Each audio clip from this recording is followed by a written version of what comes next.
Is any of it real? I mean, look at this. Look at it. A world built on fantasy, synthetic emotions in the form of pills, psychological warfare in the form of advertising, mind altering chemicals in the form of food, brainwashing seminars in the form of media, controlled isolated bubbles in the form of social networks. Real? You want to talk about reality? We haven't lived in anything remotely close to it since the turn of the century.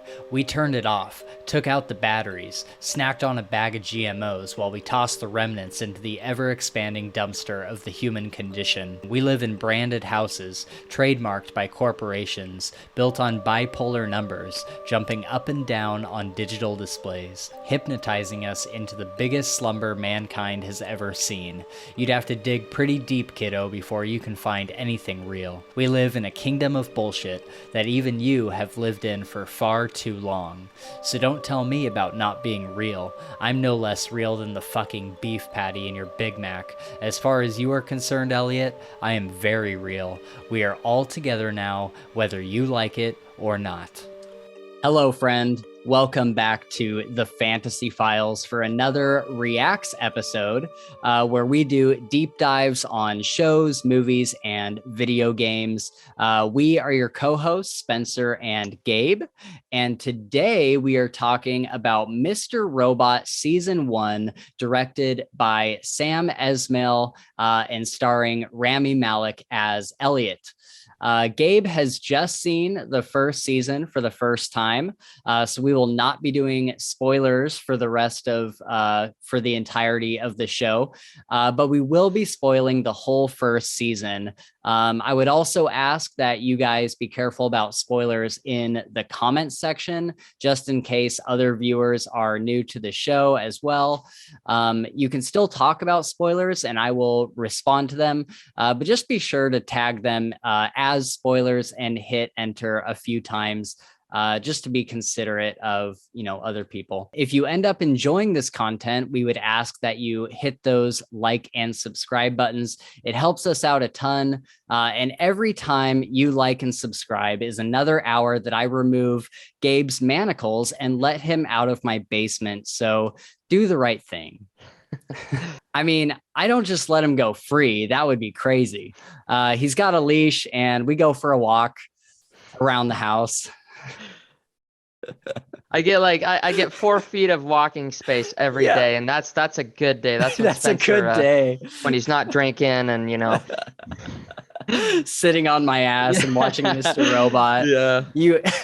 You actually just watched Mr. Robot from like the crack in the door. Yeah, exactly. And then you turn around and I'm like, oh shit, he saw me. Throw blankets over the door. Oh man. Let's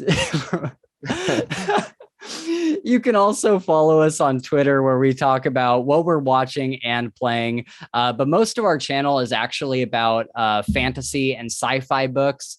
So we do post about that a lot, but we're always happy to discuss these shows and whatnot. So drop us a line over there.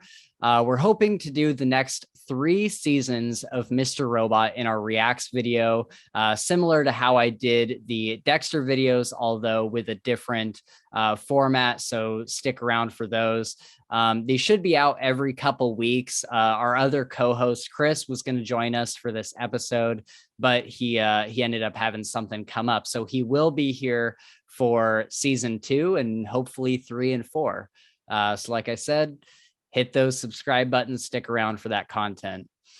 All right. So with all that out of the way, usually in our normal like fantasy and sci-fi dedicated episodes, we talk about what we've been reading lately. But since this is a reaction video, not really a reaction video, but it's in like our reacts videos, let's talk about what we've been like watching on TV, movies, video games, just that kind of stuff we've been doing lately.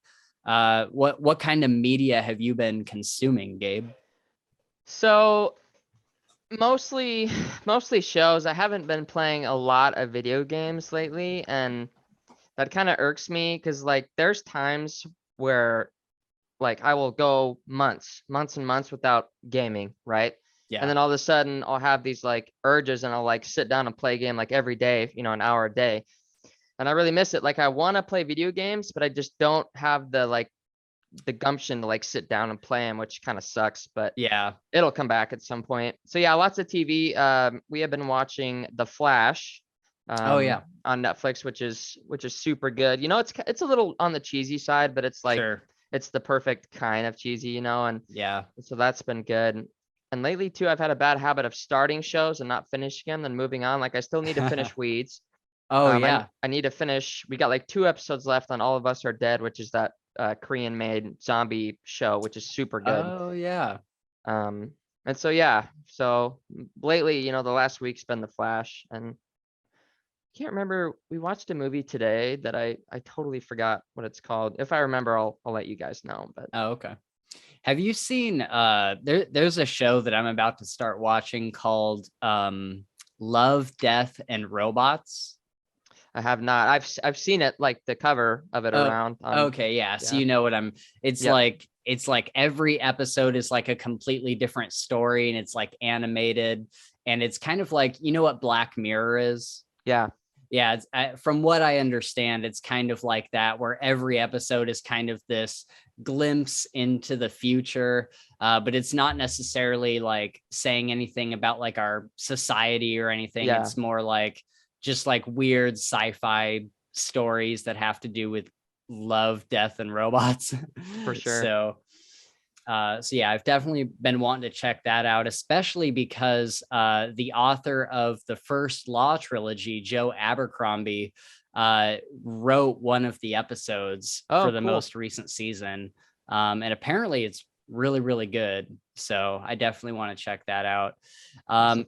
I definitely know what you mean when you say like there's kind of seasons of playing video games and Yeah. sometimes it's really hard to just like sit down Yeah. and like find the time to do it.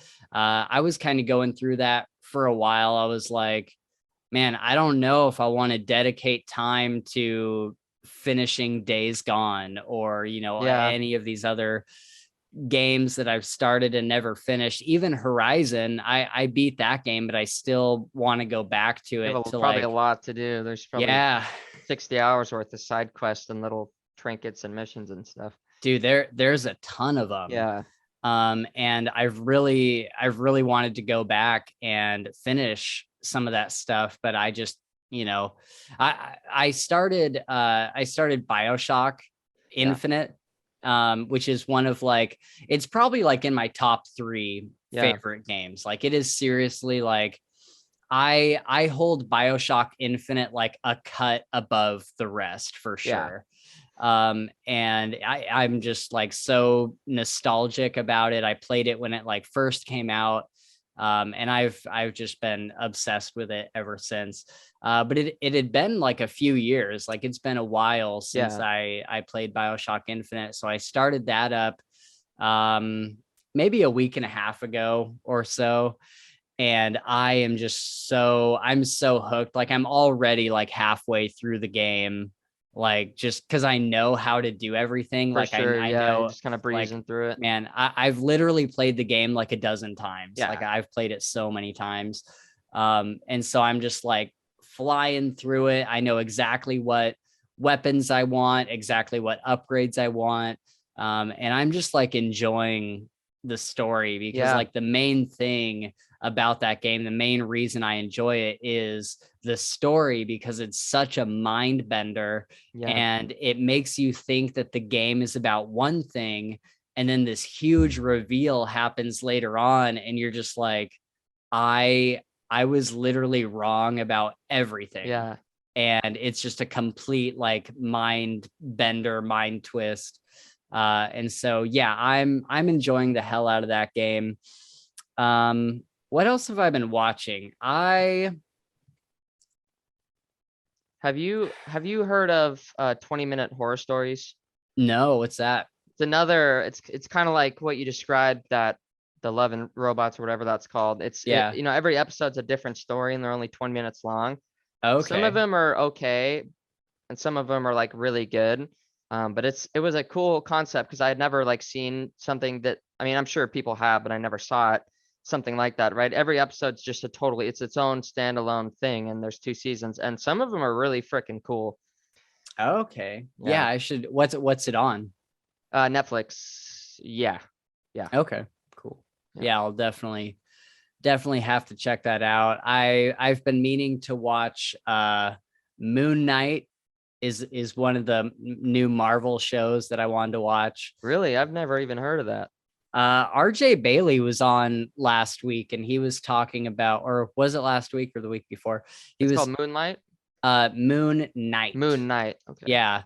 And he says that it's really, really good. It's about this guy who has like a split personality, and the personalities don't know about each other. And so Whoa. one of his personalities is like this very mild mannered, like works as like an IT guy or something. Yeah. And then the other personality is like this ancient god, like this Egyptian god of war, Oh, basically. wow. And they have no idea that the other personality exists. They just Yeah. think that they have some sort of like mental disorder that they think they have like narcolepsy or something Yeah. because they keep waking They up in fall weird asleep. Yeah. places. Yeah. And so I thought that that sounded like a pretty interesting premise. I've been pretty disappointed with Marvel movies recently, but I think that I think that this sounds pretty cool and it's getting good reviews. Yeah. And then the other thing I wanted to start that it's not getting great reviews, but it's not getting terrible reviews, I think, is Obi-Wan, the new Star Oh, Wars show. yep. I've heard mixed Yeah, thoughts on that too. right. And so I'm cautiously going into it, just hoping that it doesn't destroy my childhood. Destroy your faith in humanity. Yeah. So, we'll see. But you saw Doctor Strange recently. Yeah. How'd that go? That was a mind fuck, is what that was, dude. I really wish that I would have watched WandaVision before, because like I really obviously like didn't see her going that way at all, and it was weird because I feel like I missed like so much to because it's just like backstory, like why is she like this, and so I'm definitely gonna go back and watch it. Other than that, though, I really did enjoy it. Yeah. But and here's the problem though, is as far as I remember, nothing in the trailer suggested that people needed to watch for sure. WandaVision. Yeah, I had no thoughts, and yeah, for sure, which they should. That should be a disclaimer, Right. Yeah, like, hey, you need to see this. So much of that movie, like I would go as far to say that probably 75% of that movie is pretty much nonsense unless you know what happened in WandaVision. Yeah, it was hard to collect and manage all of it. Yeah, because even my mom, I took her on Mother's Day to go see it. We were thinking like, oh, the new Marvel movie, like let's just go see it. Yep. And she had no idea what was going on. She's like, who are these people? Like, why? What's this about the kids? And like, just totally didn't understand any of it. And I'm like, did you watch WandaVision? She's like, I watched like the first 3 episodes and then stopped. And so it's definitely a requirement for seeing Doctor Strange. And like, I don't know, I had mixed feelings on it. There's a part in the movie later on, no spoilers, but there's a part in the movie later on where there's kind of all these like cameos of these other like superheroes and other actors and stuff. And that part, when I was seeing that in the theater, the entire room like gave it a standing ovation. Yeah. Like when that part happened, everyone stood up and people were clapping. For sure. Yeah, that was wild. Yeah, it was absolutely nuts. And that was probably like my favorite thing about it, just seeing that. Yeah. And otherwise I was just like, I feel the exact same way that I felt about the Spider-Man movie that we saw. Like I liked it. Like technically technically it wasn't like a bad movie, Yeah. but I just feel like Marvel movies are getting worse. And of course, there's like, and maybe that's unfair to Spider-Man because I really did like genuinely love the last like 40% of that movie. But like the first half of Spider-Man, I really didn't like. I felt like the plot lines in both of these movies are just getting so like I feel like they've just run out of stories to tell. Yeah, And but I'm like, now, but I feel like that a lot of the movies that have been, Doctor Strange, Spider-Man, and I'm sure others too, like they set it up really well for like the next in the series, it's in true. my opinion. Yeah. Because like Spider-Man left me like, oh my God, they could do a whole movie about, what happens at the end of that movie, right? It'd be Yeah. great. And same with Doctor Strange at the end there after everything happens, he, you know, Right. changes and it's like, what the heck? Sorry, Yeah. that's probably spoilery. Might have to take that out. We'll But see. yeah, Yeah, I think that's true. I'm just like I really hope that with the introduction of the multiverse, yeah, that maybe we can get some reboots. Maybe yeah, we can see like someone new play like Iron Man or yeah, a different form of the Avengers or something. Like I think that it might be about time to do a reboot on yeah, these. Because I was always of the opinion, I remember growing up and having 3 different Spider-Man actors because they could never get to like a third movie for yeah, some reason. And I remember thinking like, why don't they just stick with one actor and do like 100 movies? yeah, And now like I know why. Like I understand like why you don't want something to go on for too long. yeah, I think the other thing is just that like how like before every Marvel movie was like building to something and it was all getting bigger and bigger and bigger until you got to like Infinity War and Endgame. yeah, And it's like, how do you top that? Like, how do you top Endgame? You know what I mean? for sure. And so I think that's kind of, the point they're at where they're like, oh, well, got to try to do something different now. So I really like what DC is doing, like with the most recent Batman movie and the Joker movie, and stuff like that. And so Yeah, I think that I'm a lot more interested in DC than I used to be. yeah, I would agree with that Yeah. totally. All right, so let's get into our main topic here. You just watched Mr. Robot for the first time. Yep. And I think I like came over to your place one night and I was like, Yeah, "Oh, and what are you we watching watched now?" 2 episodes. Yeah. Yeah, and you're like, "Oh, I'm watching Mr. Robot. Should we watch it?" I'm like, "Yeah." Yep. So that kind of started this whole thing, and then we were like, "Should we do a podcast about this?" It's podcast worthy. Yeah, it's podcast worthy. And so I guess maybe a disclaimer for the people that saw some of my other reaction videos. This one's going to be a little bit different. So usually I do like an episode by episode recap and then dive into a discussion of each episode, but we're going to reformat this a little bit. We'll go through our overall thoughts for the season, and then go into some of the notes that I made while going through my rewatch of the show, kind of episode by episode, but it won't be like a recap. We'll just be hitting like kind of the major plot points and talking about them. Especially for the last like 3 or 4 episodes, because a lot happens in those. Yeah. And then we'll talk about some theories and see what we're thinking for the next season. Okay, so this rewatch was really great for me because I've seen this show. I don't think I've fully rewatched the show a couple times. I think I've seen the first and before this rewatch, I had seen the first and second seasons twice. And then I saw the third season once and the fourth season once.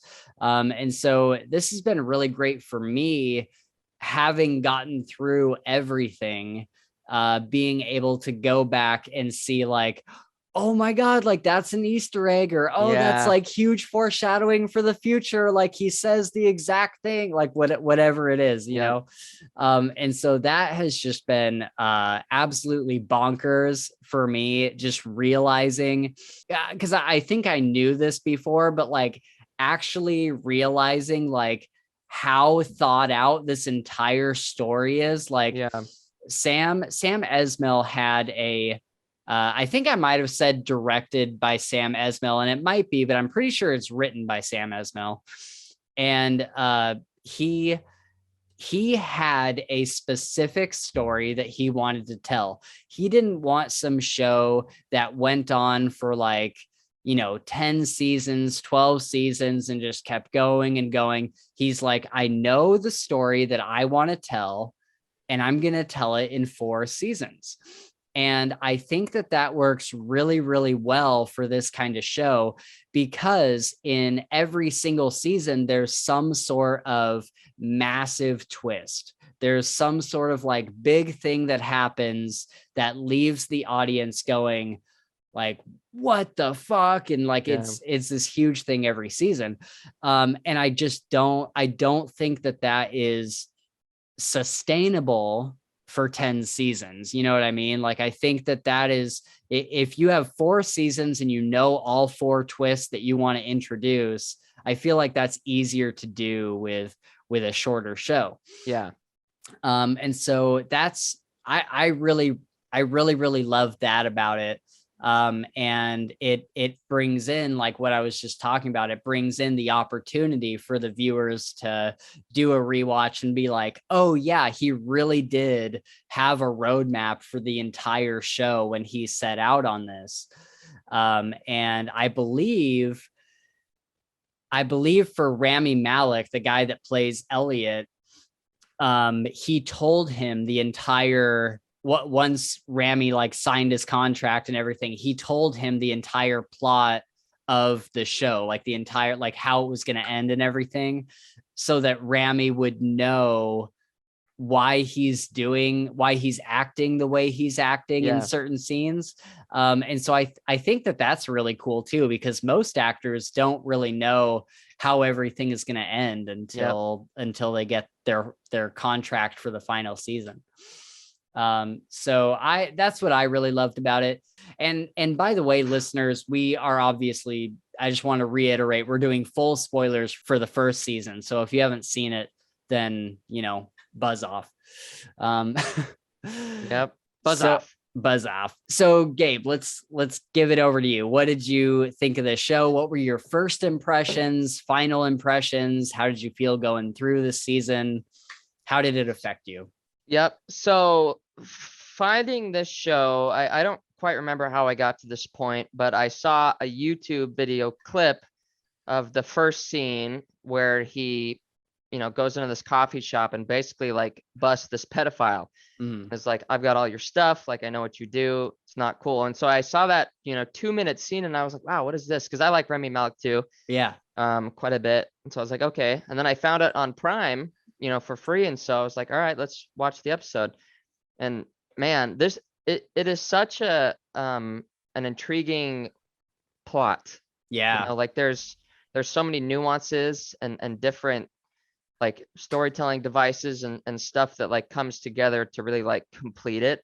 Yeah. I love like computers, hacking, tech Mm, talk, like it's just music to my ears. So that's another plus. But man, yeah, it's like hard to bottle or box up. It's there's so much going on. And the whole mental health thing is another like very yeah. interesting facet of this and kind of seeing how that plays out. I love the POV shots we get of Elliot in his head and talking through his stuff, and which is so cool. Yeah. Um, and yeah, it's been a ride, dude. And I'm Yeah. still like last night, we went to Portland for the Legendarium Con and they shot an episode up there. I can't remember the name of the book that they were talking about. Oh, But Stardust. Stardust, yeah. And a lot of the last half of the conversation was about like rereadability and like what rereading a book can get, you can get more. And I feel like this is a show where like I will have to rewatch the first season to understand more because like I know what's going on, but I know there's stuff that I missed. Yeah. And that is like there's little holes in my thought process about it. So forgive me if I blank anywhere, but it was so good, and it's way worth it. And I'm so freaking stoked. I'm gonna start season 2 tonight, so I'm pretty excited. Yeah, dude. It's once you know like the big twist at the end Yeah. about Mr. Robot, Yep. then giving the first season a rewatch puts a lot into perspective. Yeah. Because you start noticing things like when Mr. Robot is in a scene, like when they're in F Society, nobody else besides Elliot is looking at Mr. Robot. Not once does he ever interact with anybody else. Yeah. And when you go back and watch, you're like, oh yeah, there was never a moment where anybody touched Mr. Robot. Yep. Nobody ever talked to him. And so it's really interesting to go back with that kind of lens on, For sure. because those kind of things stick out, and Yep. and it does help understand. It does help you to understand the story a lot more. Yeah. So let's talk about and one other thing I wanted to mention that I thought was really cool was you mentioned that like the whole hacking thing, like that's your dig, right? Yep. And this show hired hackers and like high level tech guys Yep. to be like employed by the show to be a part of the process of Yeah. making this, and they would consult with them, and they're like, here's kind of what we want this the story to do. Like, how can we make that work? Like how would you realistically hack Yeah. in order to make this work? Oh yeah, And that's the first thing, not to interrupt, but that's the yeah, first thing that I noticed was that, and I know a little bit, I'm not a hacker by any means, but I know sure. enough to like know the lingo, and it was all like surprisingly correct. And I think Yeah. that provides a level of realism that is like so attractive, Yeah, in shows like that. exactly. Because even if you didn't know that fact, or even if you didn't know anything about computers, having someone there on set who is directing that specifically, Yeah. it gives the viewer a feeling, like you get the Yep. feeling that it's real. Like even Yes. like Yeah. when I first saw the show, I didn't know anything about computers. I didn't know that they had hired hackers and stuff, Yeah. but everything about it like gives you a feeling somewhere inside, somewhere deep down, that this is realistic. There's Yeah. just something that comes off that way. Yep. And so I thought that was really, really, really cool. Let's talk about Elliot as a character. Like, what did you think about just this character in general? He's such a unique one. Yep. Yeah. Unique is by far the best way to describe him. He's, he's got his, and again, this just brings me back to the mental health thing. Like the inner monologue itself and the way that he talks and thinks is not quite the norm, right? Right. It's a little bit off in its own Yeah. incredible way. And so that's super cool. I think that he's like quirky and quiet and weird and awkward, which I also kind of think is a cool, like something cool to watch, right? To see him Yeah. like interact and get through social workings and whatnot. Because Um, normally you no, have the protagonist who's like very charming and yeah, very very like, smart, yeah, quick-witted, all this. Yeah, so definitely. And then of course, he's addicted to opioids, right? Which yeah. was crazy. When I remember, I think you were over We here. were We sitting were together. watching, Yeah. and I was like, he's a drug addict? I had no idea. Like I had no idea. And Yeah. so that's just another, big thing that adds to the story, right? Because like Right. that's a big battle in and of itself right there. Oh yeah. And so seeing how that is affecting, the way that he thinks, but the way that he thinks is crazy. So like he has to, I don't know, it's It's quite kind of the this cycle of yeah, like yep, what's harming what, you know what I yeah, mean? for Like, sure. And then yeah, learning more, as we watch on, learning more about Mr. Robot and that whole thing and whatnot is crazy interesting. It's cool because you find that out. I mean, you truly find it out towards the end, right? mhm. But like when you do find it out and you look back, you're like, oh man, just like you said, it makes sense. You can see how these things make sense. And the first little shot, and this is like one of my favorite parts. I just have to say this really quick. Yeah. So when he gets pushed by Mr. Robot off the pier, off the Oh boardwalk, yeah. when you first see that without, just by himself sitting there, it's like, holy shit, dude! Like, Yeah. no way. But Yeah. yeah, That is a really fantastic scene because he's just sitting there on the railing and then all of a sudden he just like goes yeah, down. exactly. And it's Uh like that's a mind fuck in and of itself. But yeah. yeah, I love his character. He's probably like up there with one of the most interesting, uniquely interesting Yeah. characters that like I've ever seen. Yeah, I would ditto that. I think that it's very rare that you see a character like this in TV Yeah. specifically. Yeah, say books, there's several, but yeah, Right. TV, definitely. Yeah, definitely. And like I think that like the closest other character that is similar to Elliot would be Dexter from Yeah. Dexter Morgan from Dexter. And because Dexter is extremely introverted, he puts on like this mask of being very charming when he Yep. needs to be, and he's also like a serial killer. He's got Yep. like psychopathic tendencies. Yeah.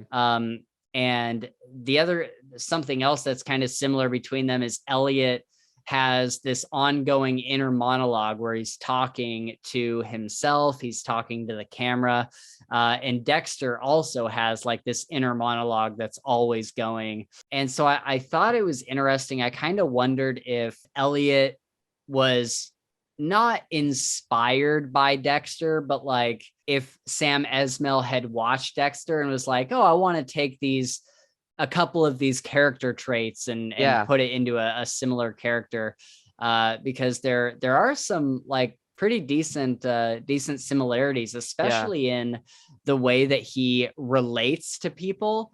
Do you want to talk about like how does Elliot relate to people? Like think about his initial relationship with Shayla, his like drug dealer friend, Yeah. and then like how that ends up, and then with like Darlene and how that ends up. Do you have any thoughts on that? Yes. I don't know if I'll be able to convey them very well. He is, like you said, very introverted and getting those inner monologues, right? Like he'll be talking to his therapist and say one thing and then he's like, no, that was complete bullshit. Like she need, Right. this. So obviously there's a huge facade that's put on to look normal because I feel like that's his goal, right? Yeah. I want to blend in, no attention to me. Like I'm just gonna do my own thing. Right. And the cool thing, like I really liked Shayla and him like coming together because she was just relentless, right? Like Yeah. she was like, I'm not really gonna take no for an answer. Like I'm gonna She's keep, like, I'm gonna get you out of your yeah, cage. Yeah. exactly. And of course, when he does, as awkward as it is, even still, you can see like, you know, again that the shell broke in some Yeah. spot, and then can kind of he starts to get a little bit more attached and a little bit more open and stuff like that. And Yeah, I would say that kind of so that same idea of this incremental like coming out of his shell yeah, is also the same kind of thing that happened with Darlene, who we find out is his sister. yep, And I really liked that because I feel like so many shows just do this in like a very basic way where like the character like just like your typical love interest, like at first like, oh, I'm not really interested in them, but the more they hang out, the more they get to know yeah, each other and they yep, open up. But this was like Elliot being very clear with Shayla, like, I guess we're friends, but the only reason I talk to you so is I can get my because drugs. you have the drugs, Yeah, right? And so he's like very clear yeah, about that. And even I don't think he ever says it like explicitly, but like in his like inner monologue and just the way that he like acts and stuff, that he doesn't have genuine feelings for Yeah. anybody, whether it's Darlene or Shayla or Yep. any like other friends that he has, except for maybe Angela, Yeah. his blonde friend. That's Yep. the one person that he's actually really close with. Yeah. But then like a great example is her boyfriend, who keeps, or the guy that was, Yeah. he keeps coming by Elliot's desk, and Just trying to make friends. He's like, he's "Hey, like buddy, how's it going? You wanna, yeah, he's like, I just want to be friends with you. Like, can yeah, you just open up a little bit? But it kind of goes back to Elliot hacks everybody. yeah, And so he knows like who people really are. Like he looks into yes, them yeah." super deeply. Um, and so I think, oh, sorry, you I have was just some? gonna say, and I was just gonna add to that, and maybe this is what you're gonna say too, but that I just had to stop when you said that. So him doing that beforehand, right? And now he's got this like what's a good word for that? This mentality of like, oh, you're a dirtbag, like you're a Right. piece of shit, like you are, whatever, whatever, whatever. And so that just makes his faking it so much more like dramatic because Yeah. it's like he knows how bad these people are, and Yeah, I think that, because imagine like that is probably like what makes him the way he is in a lot of yeah, ways. Because think, if you meet somebody new, like someone brand new you've never met before, yep, and you realize you want to be friends with them, like what is propelling you to do that? Like what, like why, like if you meet somebody new, what is like pushing you towards hanging out with them basically? yeah. Can you think of like Oh, any reason why? yeah, I mean, if I meet somebody new and like they're kind, charismatic, confident, just like traits, attractive traits like that, having commonality, like having stuff in common with them is a big thing. Just stuff like that would be like my initial kind of baseline. If I don't check all those boxes, I probably won't text you. Right, but also like, for I don't know, for me the reason, like if I meet somebody and I say like, oh, we should hang out or we should grab drinks, I am wanting to get to know them. And Yeah, then the more, and like hanging out with them over the next like 10 or 20 times, my whole goal is, oh, if the next time I hang out with this person, I'll get to know them a little bit more, and yeah, then I'll get to know them a little bit more and a little bit more. yep, But Elliot already knows yeah, for sure. everything about everyone because he Yeah, hacks them. So what motivation would he have to make friends? He that's already true. knows everything about Yep, them. that's a good point. I didn't not think about it like that. That's a great point. And so, he just, and like he's like a very logical thinker. Yeah, And so he's like, in his head, he's kind of like, yeah, like why, like I already know this guy's a dirtbag, or I already know this person is really kind and likes rabbits or whatever. yeah, Like yeah, why would I put forth the effort to like get yeah, to know them when I already do? for sure. And it's kind of like a safety mechanism. Like I can get to know people this way and not get like uh pushed away by them, or like Yeah, let down. I'm not going to be let yep, down or anything, because it's just me and my computer. yeah, And so I thought that was kind of a really interesting part about him. But going back to like Shayla and Darlene, I thought it was interesting with Shayla how he's, no, I don't know if I'd say he was like using her, but he's like, because he's very clear about it. yeah, But he just doesn't really have any interest at all yeah, in being like her genuine friend. And so it's not until he has that episode where he has a close call with somebody kidnapped him, I think somebody kidnapped him or something.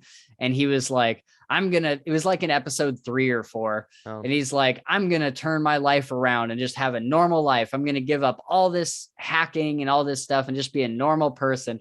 And so we get like this like montage of him like doing normal people yeah. stuff. Like he goes and gets a Starbucks and he's like Yep. just walking on a sunny day while Steal My Sunshine is playing in the background. And like Yeah. just like this very like happy scene.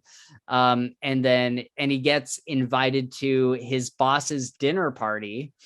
And at first he's like, oh no, I'm not going to do that. And then he's like, well, that's what normal people do. And so then he brings Shayla to the dinner party and he asks her there, he's like, do you like, I forget exactly how it happened, but he's sitting down with her. He invites her to the dinner party and he's like, do you like want to be my girlfriend? And it's Yeah. like this very awkward like Yep. exchange. And she's like, you're just going to ask me like that? And like, it's very like Yep. funny and quirky. But after that point, like, it's almost like the fake it till you make it kind of Yeah. thing. Cause like in that moment, he didn't really want to like be her boyfriend, but he needed her to go with him to this dinner. Yeah. And so he brings up like this thing. And then after that, they start like actually like caring for each other. Yep. And so I really love how all of his relationships kind of follow that outline where he's not really a big fan of whatever person, but then like, he kind of just fakes that he is until he makes it. And then with the whole reveal with Darlene, that kind of sent him over the edge with her. And I can't wait for you to see the brother sister relationship that Yeah, is I'm excited. Darlene and Elliot, because it goes into it more and more and more as the seasons go on. And they are like two people that will do anything for each other. That's And like awesome. they're always looking out for each other. Yep. She's always looking out for Elliot. He's always making sure she doesn't get in over her head. And so I really love those two. Moving on, let's talk about Tyrell. What'd you think of Tyrell? I got pretty sketchy vibe from him from the get-go. Mm-hmm. I think that he's like he's an extremely driven character that's also very like totally willing to do anything to get further to progress. You know what I Yeah. mean? Dirty or not, kill somebody or not, I can see that easily happening. One of the weirdest relationships that, at least in the first season, are between him and his wife. Yeah. Like they're like, like they do not like love each other, right? At least that's the feeling that maybe not love each other, but it's like they're distant. That's the way that Yeah. I felt. And she's like willing to like, well, why don't you just, why don't you go fuck her? Like, you should just Yeah. fuck her. Like, his wife telling him stuff like that. And I was like, that's interesting. And mind you, some people have open relationships and Sure. whatnot, but it was just a little weird. Yeah, so their relationship is very interesting. They do love each other quite a lot, in Yeah. fact, but not in the way Yeah, a different, that we would think of it. Because like you said, they are both like practically the same person. Yeah. And like they are willing to do anything, whatever it takes to make their family like get ahead. Yeah. And that probably comes first, like before like the love between them. Yeah. Like the first thing that matters is like gaining Progression. more Yeah. power and like leveling up, so to speak. Yeah. And so that is really like their main goal. But when it comes down to it, from what I remember of the later seasons, when it comes down to it, like she is always backing him up. Yeah. And he is always backing her up. Like Gotcha.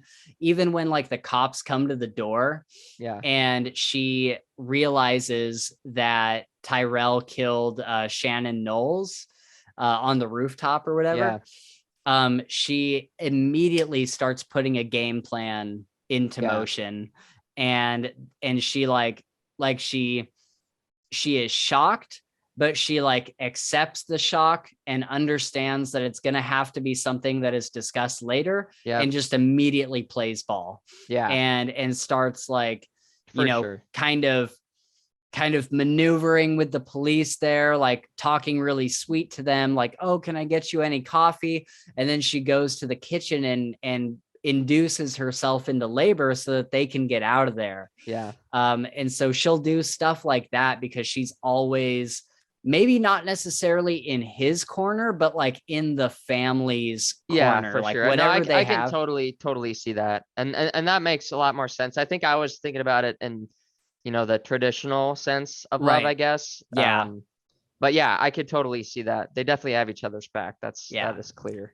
Yeah, it's certainly not a Yeah. traditional Yeah. a traditional relationship But by and any means with that's them. what makes it so interesting too. It's That's what makes it yeah. interesting, man, because a lot of these characters in this show are things that we have not really seen on Yeah. TV Yep. before. Like a lot of these characters and the relationships they have are extremely unique. And Yeah. I think that that's why people really love this show.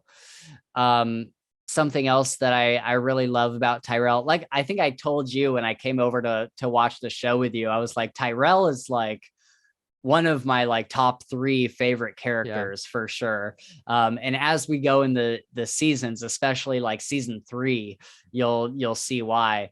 But Tyrell, I have it somewhere in my notes here. Tyrell and Elliot, they have this connection. And even from the very first episode, Tyrell says something to Elliot like I feel like I know you, or like I feel like he says I feel drawn to you or something Yeah. like that. And even at the end of this season, when Tyrell goes into F Society and Elliot brings him in, uh, Tyrell says like, I always had a feeling that we were gonna work together. Like I always, like deep down, I always felt like, for some reason, like we were destined to do this with Yeah. each other. And I cannot wait until we get to the last episode of the 4th season, because it is explained, like there is a narrative reason why they are like Drawn so to each other. drawn together. And oh my God, I cannot wait for that reveal. It's so good. That's So awesome. I love Tyrell. Um, I love how Elliot talks directly to the viewer. Now we talked Yeah. about this a little bit. It's similar to Dexter's inner monologues, except Elliot knows that you are watching and addresses you, the Yeah. viewer, directly. Like Dexter's inner monologue is him just kind of like talking to himself. Yep. But Elliot, like, his whole thing at the beginning of, I think, almost every episode, or every time that he starts his monologue, he's like, hello, friend. And Yeah. like he knows that you're there and like viewing him. And that is like one of the most meta things ever. Like I Yep. love that so much. And yeah, and of course, like in the 4th season, like there's a reason why he's done that. There's a reason why he's made like this imaginary friend and Yep. talks to them and stuff. And so I just love that inner monologue. Do you have any thoughts about it? None more that you can add, other than it's just another one of the points that is so Endearing. endearing, and just like, it's like it kind of pulls you into it, right? Because it makes it feel personal. Oh yeah. And so yeah. And it's kind of like an extra layer of like Yeah. mystique, and just another unique attribute to kind of curveball the show a little bit. For sure. What did you think about how we never truly know what's real and what's not? This is kind of a thing that I told you about when I came by your house. We watched the first couple episodes. I'm like, you can never really know, like, because everything, the entire show, aside from like the times where it's like another character's POV, like if we see Darlene for a couple scenes or something on Yeah. her own, Any scene with Elliot is from his point of view, so we can never really know what's real and what's not. What did you think about like this aspect of the show? Yeah, so it was and maybe I would have caught it, maybe not, but I feel like it took me a while to like start to kind of see it because you get these little hints and whatnot that something may not be real or whatever. Like for instance, like Evil Corp, right? Yeah, Everybody calls it Evil Corp, and like of course they're not gonna, even the guy that runs it calls it yeah, Evil Corp. So that's one thing. And then yeah, man, it's it's one of the things that makes me want to rewatch yeah, because it's a lot to like comprehend, I guess, on a first run through. Not that I like don't understand it, because for I sure. mean I think I do, but yeah. Yeah, like that, and like him not knowing who Darlene is until the end Yeah. there. The Well, whole and then like what about the rest of F society isn't real either, right? Like is the black guy real and stuff and whatnot? Because like that's one thing that I was kind of I wasn't sure about. yeah, so as of right now, the only the only person who wasn't real the entire time was Mr. Robot. Okay. And of course, like when he sees his mom and stuff Yeah, like yeah. that. But yeah, the only person that twist kind of affected was Mr. Robot himself. Gotcha. But yeah, like I loved, oh dude, I remember when I saw it for the first time. I think my favorite episode is the one where he finds out that Darlene is his sister, Mm, because you're kind of feeling like this little bit of like romantic tension between them the whole first season, yeah, even though Shayla's there. You're kind of like, and then when she dies, it's like, okay, is Darlene gonna be like the love interest that he ends up with in the end or whatever? yeah. And then he goes to kiss her, and she's like, Like Elliot, no. don't you know who I did you forget who I am? And it's kind of like the whole screen is like glitching out and Yeah, everything's kind of shaking, and he's like, and like all these thoughts are going through his head. And then he's thinking like, oh, we swung on the swings when we were 6, and like, oh, we went to the fair, and like all these thoughts are like flooding back yeah, to him. And oh my god, it is such a good scene. I did not see that coming yeah. at Me all. neither. Oh my god, it was so good. Especially because their like romantic chemistry in that scene was so good. Like, Yeah, she sat by him like really close, and their faces were like really close, and she's like talking to him and complimenting him and all the typical like romantic stuff that you see in TV shows. yeah, And you're like, oh man, like, is this about to become a thing? And then the twist happens. It's just, oh my god, it's so yeah. good. I am so excited for because you said that like every season there's like a mind bending twist. Yeah. Like man, the potentials are limitless. So limitless. And that's the thing that's interesting about this, because you have to wonder, like, on what scale is everything misconstrued? Is it just like these relatively like smaller things about like his dad being dead, or like his sister not being Darlene? Are they things that only affect him? Are Yeah, the twists, are these false things that we see, do they affect more than him? Like, it kind of brings in all these questions that don't really get answered until the last episode of season 4. And so yeah, I love how it plays with that. I love always guessing at what is actually happening. yeah, Even this time through, there was so many things that are like, I was like, oh, is that real? I can't remember if yeah, that's like real or if that's just how he's seeing it. Or, oh, and like him falling out of the window, like yeah. that, like, Mr. Robot hadn't like pushed him, he like Yep. fell out. Or like the pier or whatever. Yeah. And so I thought that was it's just such a great storytelling Yeah. That was device. wild when Yeah. that stuff was revealed. And it's kind of like, did you ever see the movie The Machinist Sounds familiar, but I'm not sure. with what's his name? The guy that played, I think it's the guy that played Batman, not Robert Pattinson, but the dude before him. Oh, Christian Bale. Oh, okay. Yeah.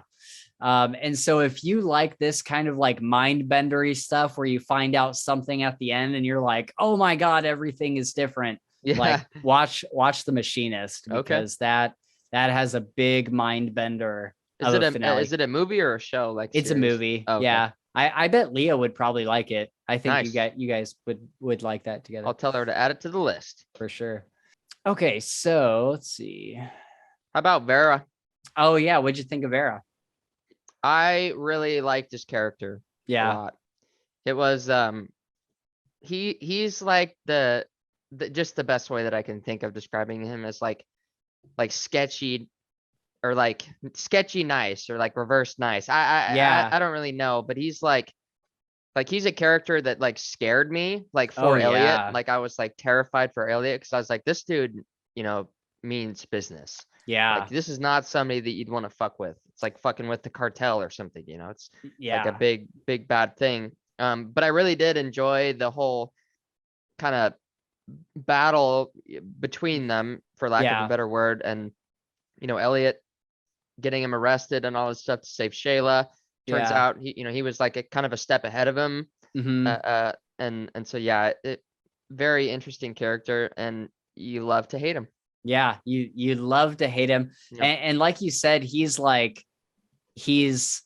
nice. Like Yeah. I don't know how to like explain it, because he's like pure evil, but he acts like on the front he's like kind of nice in Yeah. some ways, but he can like flip on a dime. First of all, like Yep. he can like in a moment's notice he can be like, but it's like a false, it's like a false nice. Like Yeah. he's just like the scariest, Yeah. because you never really know like what he's trying to do. Yes. Yes. And especially everything with Shayla. Oh my Yeah. God. Yeah. That freaking sucked.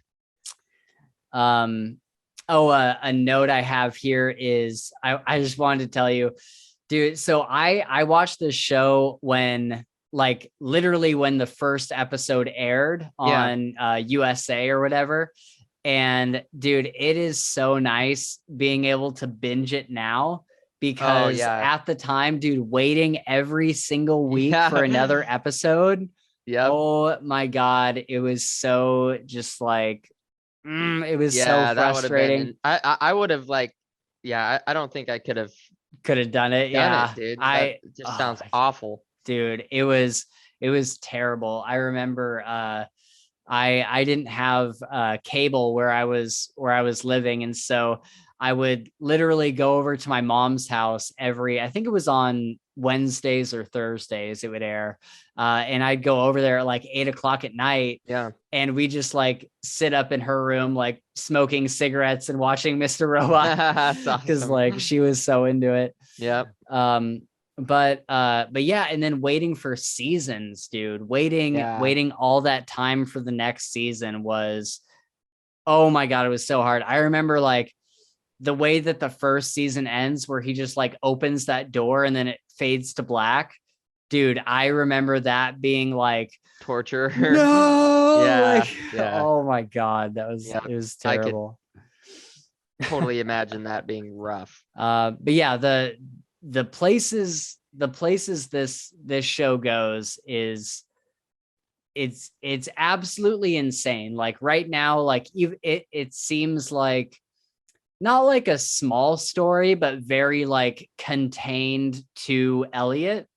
Yeah. And the places it goes, like I don't want to give anything away, but like it just gets like so massive, and there's elements that come into play that are like kind of like beyond anything that's been shown so far. Yeah. And so I just can't wait for us to get to season like 3 and 4. I know they Yep. They leave you with these like super powerful, massive entities like Evil Yeah. Corp, the Dark Army, Yeah.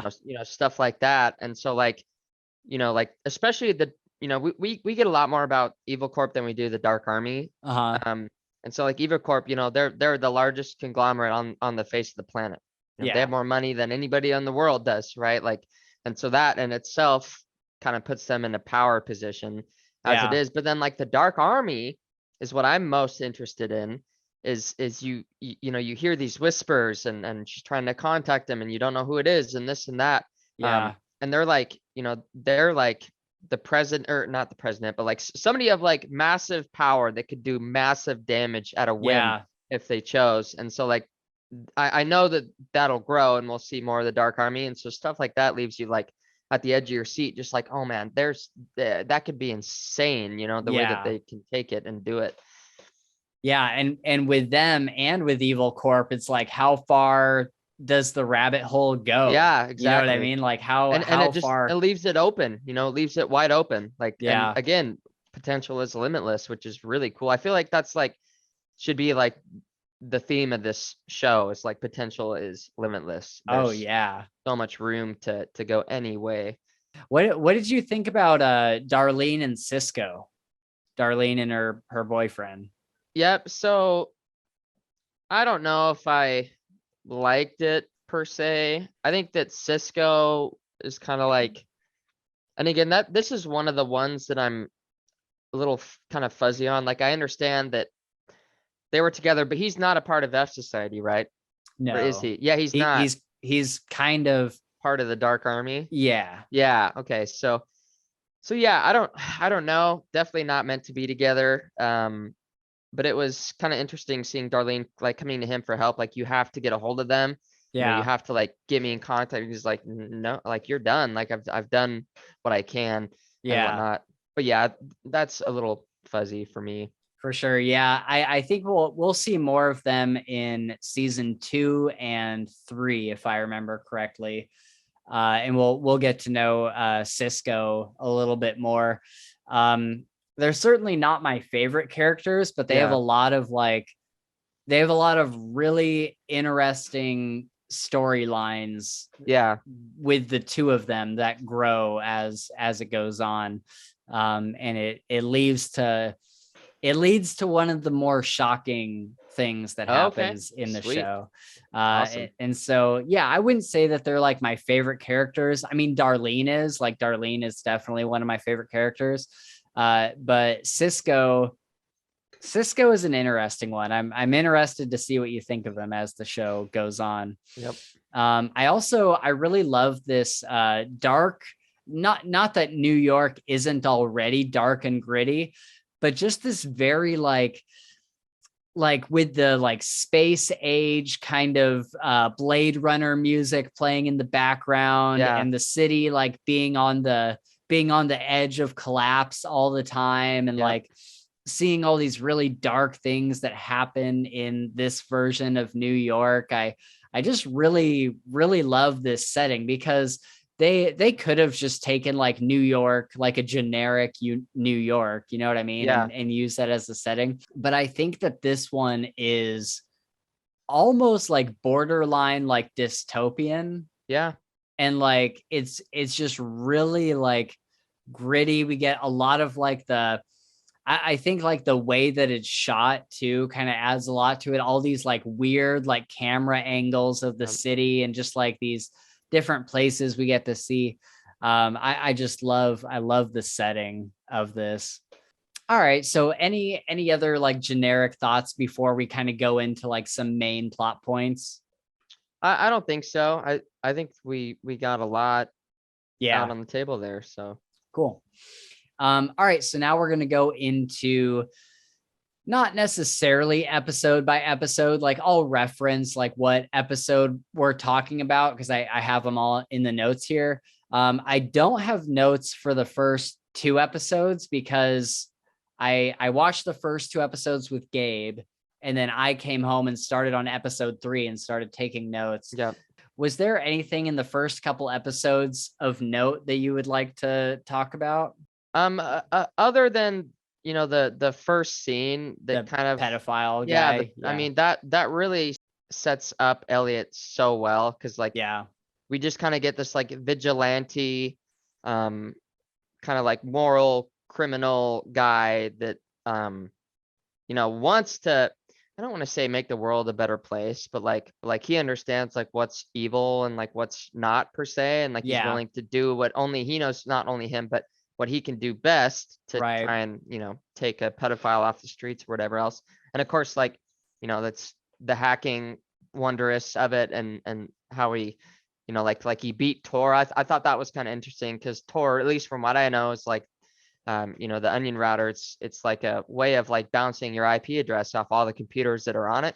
Oh, And so okay. it's supposed to be super hard to follow, but he's like, I know that you use Tor, but Tor's really not that hard to hack. And he goes through like how this and that. And I was like, man, that is so cool. That was like, that was the scene that I saw on my phone. And I was like, this sounds so cool. Like, Yeah. just to hear, obviously the storyline's great, but I don't know what it is about that like hacking lingo where, When he like breaks it down and yeah, like, oh, this is actually exactly. It's how, talking about, being like DDoS and all this stuff. It's just cool. or like even when he's trying to figure out how to like break into the mountain, he's like, Yep. well, if we go to like the thermal regulator, like the thing that controls the heat in the building, if I add this thing to it, then Yep. make it super hot and destroy all the tapes. Yeah. Stuff like that is really awesome. I loved the scene. I think it was in one of the first two episodes where All Safe gets hacked, and Yeah. that's like how he first meets F Society, because he Yeah. like they fly him out to this like this So area, the the server servers. farm. Yeah. Yeah, exactly. And he's like unhacking it basically. Yep. And then there's just like a little note that's left there The that just DAT says file. F Yeah. Society. Yep. It's like, do you want to delete the file or do you want to leave it? And he's like thinking, why is something telling me to like leave this where it is? Like, why is something telling me to like what is going on here? Like, for some reason I don't want to delete Yeah. this. And it's because like, even though he's forgotten who F Society is, It's because he, somewhere deep down he yeah. knows, Yeah. like, That yeah. was him, part of him. And so I kind of wonder if that was sent to him from himself, Yeah. because like he knew that he was going to go into this like fugue state, and he's like, I need something to bring the reminder To back for trigger me it. to, Yeah, yeah. for sure. And so I thought that was pretty Yeah. interesting. I really liked the scene where we first meet Mr. Robot, Yep. and he's like on the bus and he's like, follow me. And like, Elliot's like, why am I following him right now? He just like follows him, and then he Yep. takes him to F Society and introduces him to everyone. I really loved just like that whole, just like everything that started to make him like get into F For Society. sure. Yep. And yeah, and I just love the way that like, I love the way that it drops us in there in the way where you're not like questioning, like nobody in F Society was like, oh, welcome back, Elliot, or anything. Like it really made us believe that this was the first time that he was finding this group of hackers. Yep. And so I thought that was pretty cool. All right, going into episode 3. This is the one where Elliot tries to lead a normal life, but he's pulled back into F Society. And this is where Gideon starts getting suspicious of him. And even like near, I think closer to the end of the season, Gideon is like, who are you really? Like, Yeah. why does all this weird shit happen around you? Yep. And so he's starting to get suspicious. That's a big plot point. Yep. Um, We see more of Tyrell Yep. getting ready for his big rehearsal for the CTO in the mirror, telling Yeah. himself, don't be a cold robot. That was Yeah. pretty gnarly right Pretty there. ominous. Yep. Yeah. And then he gets shit on and they're like, no, Oh, you got to yeah. reschedule, like, and he was super upset. Yeah. And then we see him again shortly after that, and he goes to like this underpass. And this was like surprising to me. when Yeah, this happened. dude. He goes to this underpass and meets this hobo that obviously he's done this before, right? Yeah. Like obviously this has happened because the dude know what's up, and he gives him like $500 and then just beats the fuck out of him. Yeah. Just like I was like, holy crap. That's like that was surprising. Yeah. Lots of anger, lots of rage in that guy. You know, he's kind of a loose cannon Yeah. with his emotions. So But and it's funny how like it's funny. It says something about his character that he doesn't like he's so controlled in his anger yeah, that he knows like someone else with those anger issues would probably go to like a bar and yeah, and start a like get bar into a fight. fight. Yeah, Yeah, but he knows that like he would probably end up in jail if he yeah. did that. And so he finds like this homeless person that He's calculating or yeah, calculated. yeah, exactly. He pays him money. He makes sure his driver is like watching the streets to make sure nobody sees. They're Yep. in like a quiet place. And he knows that that's his opportunity to just vent his anger Yeah, in this yeah, way. And so it kind of says something a lot about his character that like as erratic and kind of like angry and off the cuff as he is, he has some level of like control to it. yeah, And he knows, like you said, he's very calculated. Like every single thing he does down to like every sentence he says, there is like a reason for it. yeah. Like even when we see him and Elliot in the mountain and they go and get like dinner or whatever. Yep. And then they end up in the bathroom and he's like, I know that you got Colby fired and all this stuff. And he's saying that. And then he turns around and he's like, oh, I'm just messing with you, Elliot. Like, I don't actually Yeah, think that. Like, pats him yeah, on the shoulder. He's like, oh, I'll see you around. And it's like just everything he says is just a seed of like manipulation. yeah. Like he's saying things at the perfect time to make the right effect. Yep. He's a And chess player yeah, thinking exactly. several moves ahead. Oh, dude, I love this scene. Elliot in the hospital. Let me ask it, why is he in the hospital? I That's a trying to remember good question. which scene that was. um, Did he because it wasn't the boardwalk one, was it? When he yes, it was it was okay. because he fell off the boardwalk. Okay, yeah. All right. And yeah, he wakes up in the hospital, and while he was either in like some sort of fuzzy state or something, he told the doctors that he wants his therapist and Shayla. Yeah. And so they both come out, and Elliot tells her that he's been taking morphine or whatever, and kind of has this talk with her. But then he kind of has this inner monologue about what a computer bug is and how there's a bug in him. And he's kind of describing what it is. And it says that a bug forces the computer or him to either confront it or live with it. A bug is never just a mistake. It represents something bigger.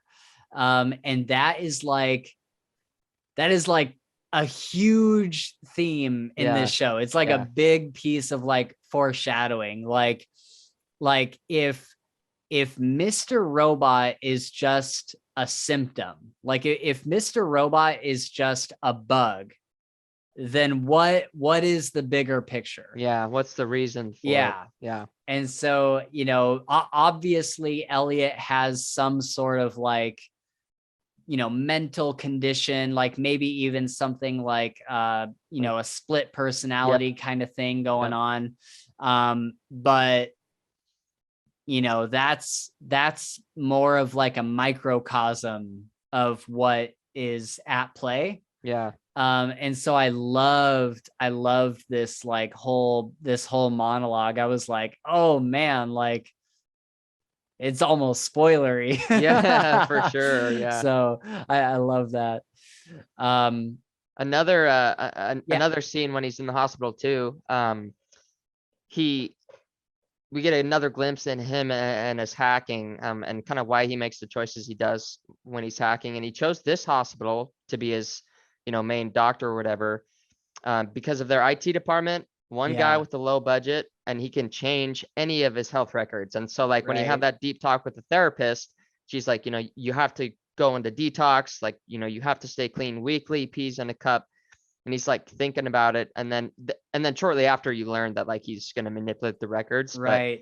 that kind of segue into him like totally cheating the system and just doing it Yes. so effortlessly is freaking awesome. I love that. He's like, that's the whole reason I chose this Yeah, hospital was because of this IT exactly. guy. Because and he can change it, and you even Yeah. see him go in and change, positive to negative, and Yep. he could do anything. Imagine the power. It's that's wild.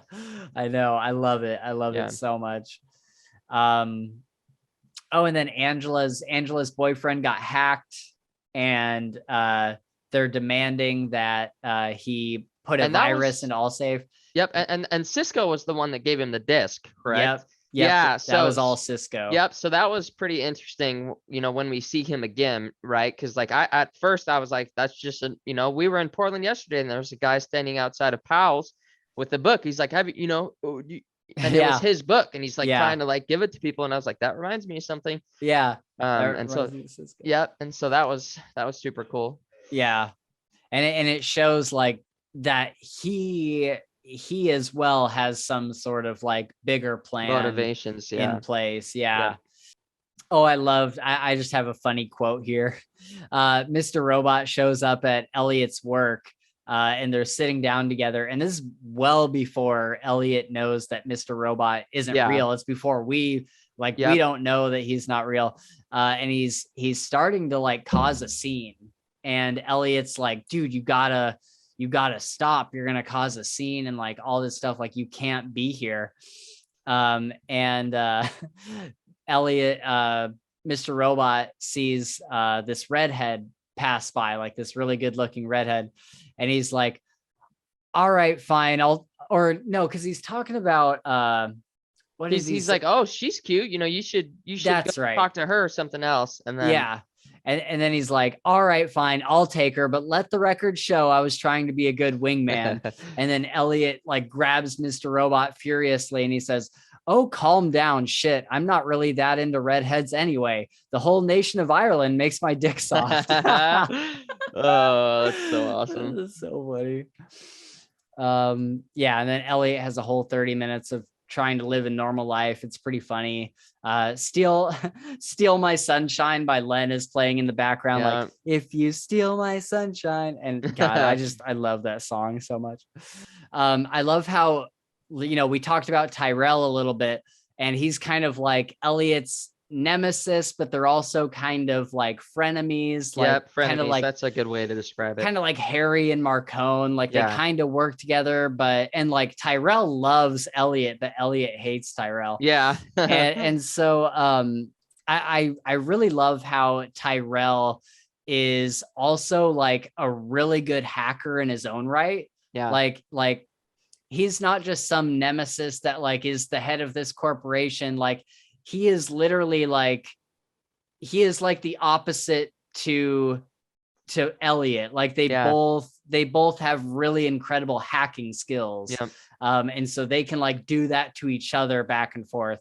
And so I really love how they added that in, because they could have made Tyrell just like your basic bitch of a corporate executive, Yep. but they give him this really interesting character trait. For sure.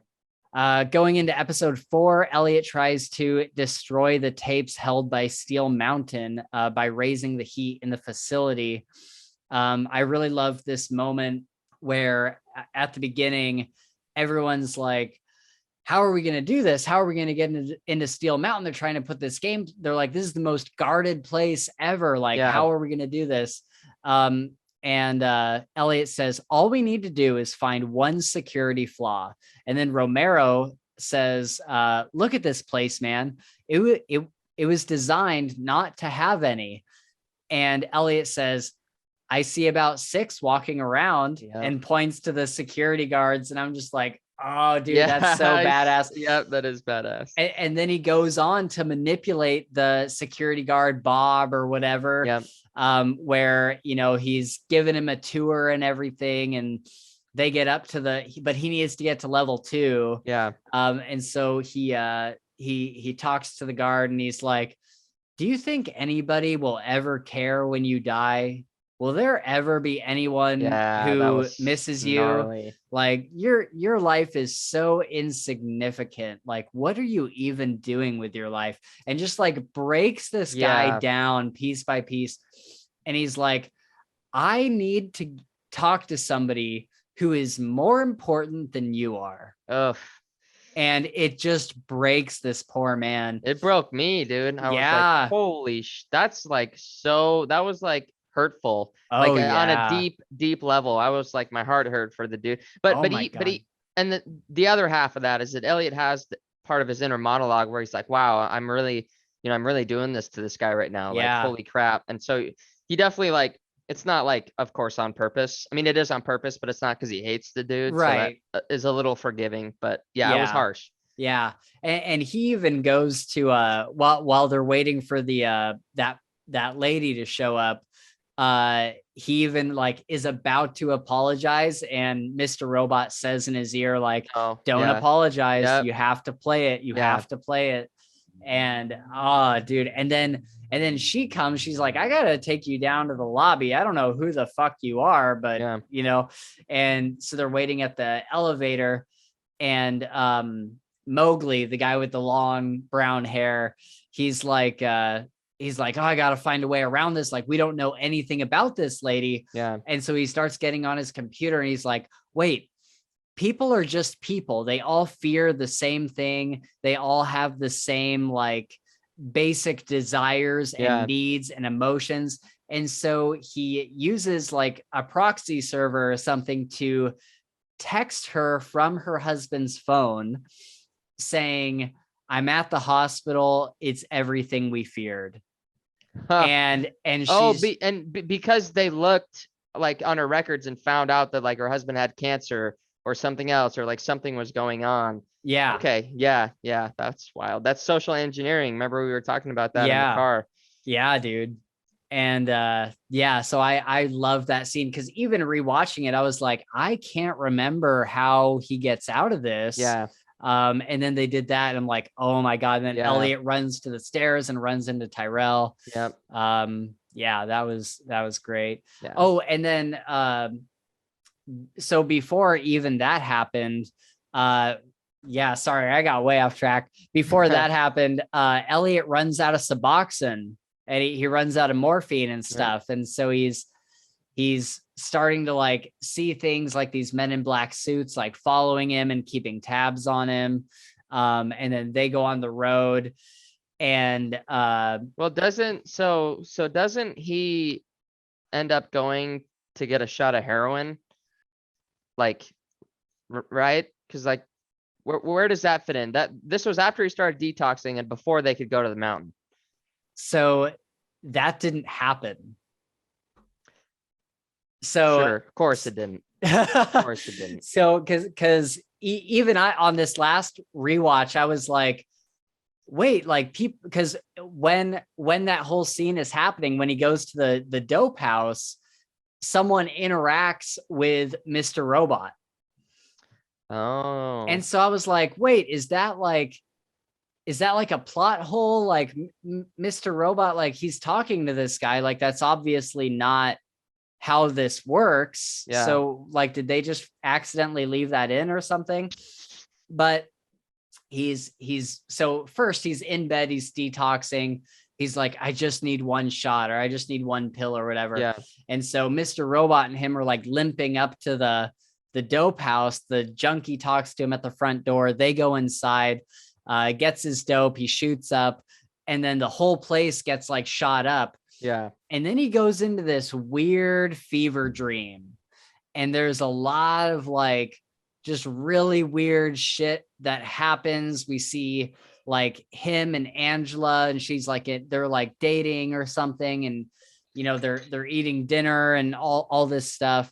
There's a lot of foreshadowing that happens in that fever dream, because that fever dream is trying to tell you something as the viewer. So I would honestly go back and rewatch Oh it, yeah, I will for sure now. because like there's a lot in that fever dream that's like, oh, like this is something we're going to explore later. Yeah. But then he wakes back up in the bed and he's still dope sick. And so he never left in the first place to go to the dope house. That it was all in like a fever dream while he was detoxing, kind of thing. And so yeah, that was pretty great. I thought it was funny that the junkie house itself was like that's not quite how that kind of drug house works. Like there are houses that like you can show up, you pay the guy at the front door, you go in and get your dope or whatever. But I don't know. There was just like a lot of things in it where I'm like, that's not quite how it works. Like just paying some like random amount of money at the front door and then the guy inside like giving you like a full shot of heroin, and like I think that and I would totally agree. It definitely was off, but I think that the reason for it being off is because it's kind of like more of a general, somebody that has never doesn't know, done drugs, or whatever else, and kind of like has heard stories, like would think it would work, right? So it kind of fits the thing. But I agree, it was weird. Yeah. And I thought it was funny how like I wrote down, I'm like, and there's never some 10 out of 10 gorgeous girl to help you do your drugs, like to help you shoot up. Yep. For sure. Oh yeah, I love this quote when Elliot was going through his fever dream. He's talking to his squid his little beta fish or whatever in the fish bowl. Yeah. And the fish is talking to him. He says, there's only one thing you can do for a brother in a fishbowl. And Elliot says, what is it? And he says, move him to a goddamn window. Yep. I love that. Okay, so I'm not going to do any spoilers, but I am going to like kind of put some quotes out there from the fever dream that are like some major foreshadowing. And some of the foreshadowing we get answered by the end of this season.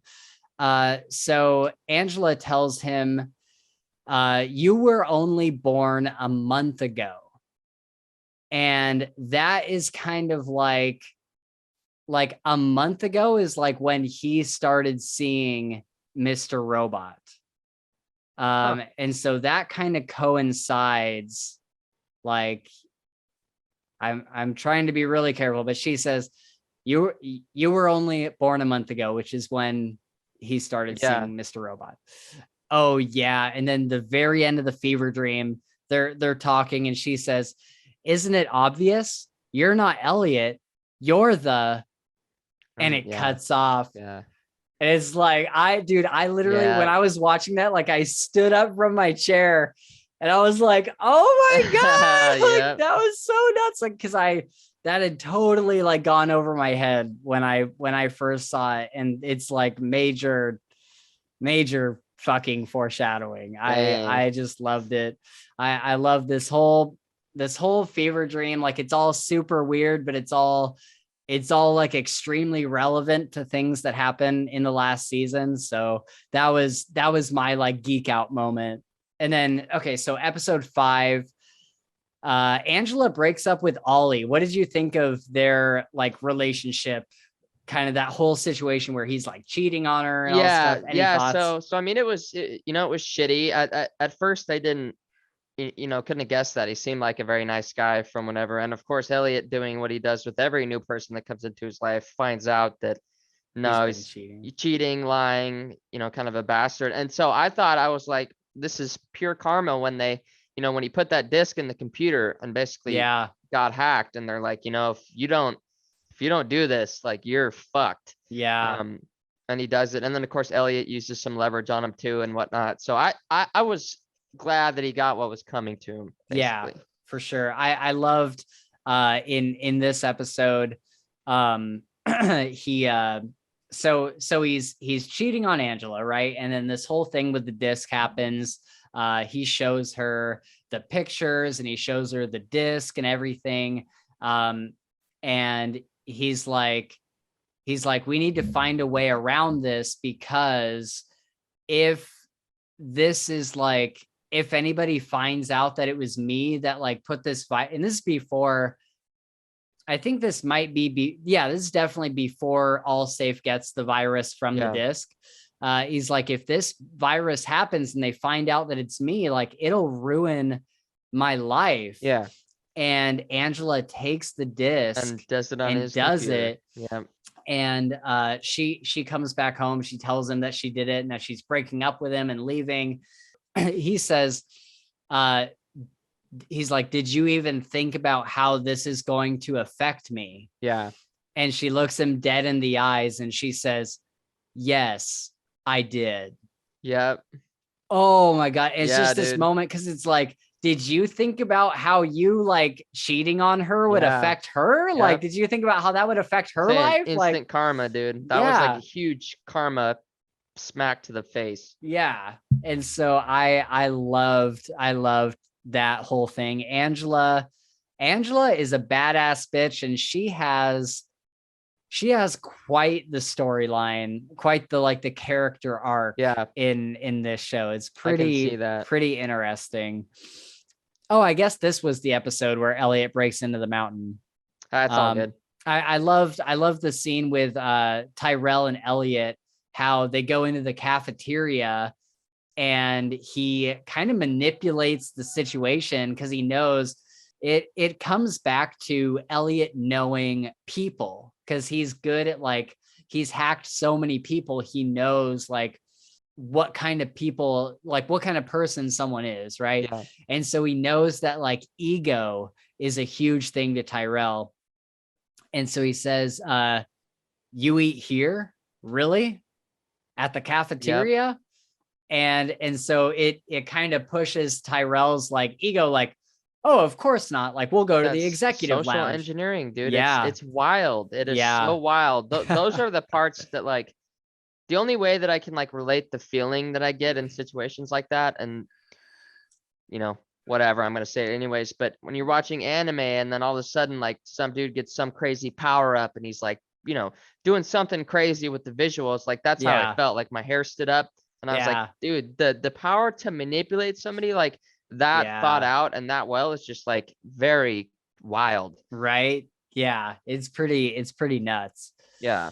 I love the dinner that Tyrell has with oh yes, the guy and his wife, the new CTO. Yep. He's like asking to be his right hand. There's a pretty funny quote where I think his name is Scott Knowles. Something, yeah. And he says, if you were me, would you let you be my right hand? And Tyrell turns to him and he says, if I were you, I wouldn't have even let me in the house, and just smiles. Yep. And I'm just like, oh my God. It's so for sure. And in that scene, you know, he's playing, he's looking for weaknesses and he's like, all right, the guy's wife can be a weakness potentially. Right. And so, and you know, he goes in there and he manipulates her basically, and you know, into spreading her legs for him, like while she's peeing, like she, you know, she got sexual vibe and you know, he was fucking with her. And then of course, like that was what he wanted. And he did that, he made it happen. And he's like, goes home to his wife, or no, I think that was maybe after, because doesn't he go home to his wife and he's like, yeah, this was after the guy, Scott was like, do you think like she wouldn't have told me? Like, are you that, you know, dumb? And he like basically fucks with him. Then he goes home, Tyrell goes home to his wife and he's like, I had her spread her legs and she's his wife's just eating. Oh, we've got more angles. Don't you worry. We can figure something out. It's like, whoa. My favorite quote from that scene was like, he's like, I had her spread her legs, and she says, obviously not far enough. Yeah. Yep. I love that. And But and yeah, then she recommends like, and I maybe you know this, but she recommends a different course of attack, and he's like, oh, okay, that could work or something like that. yeah.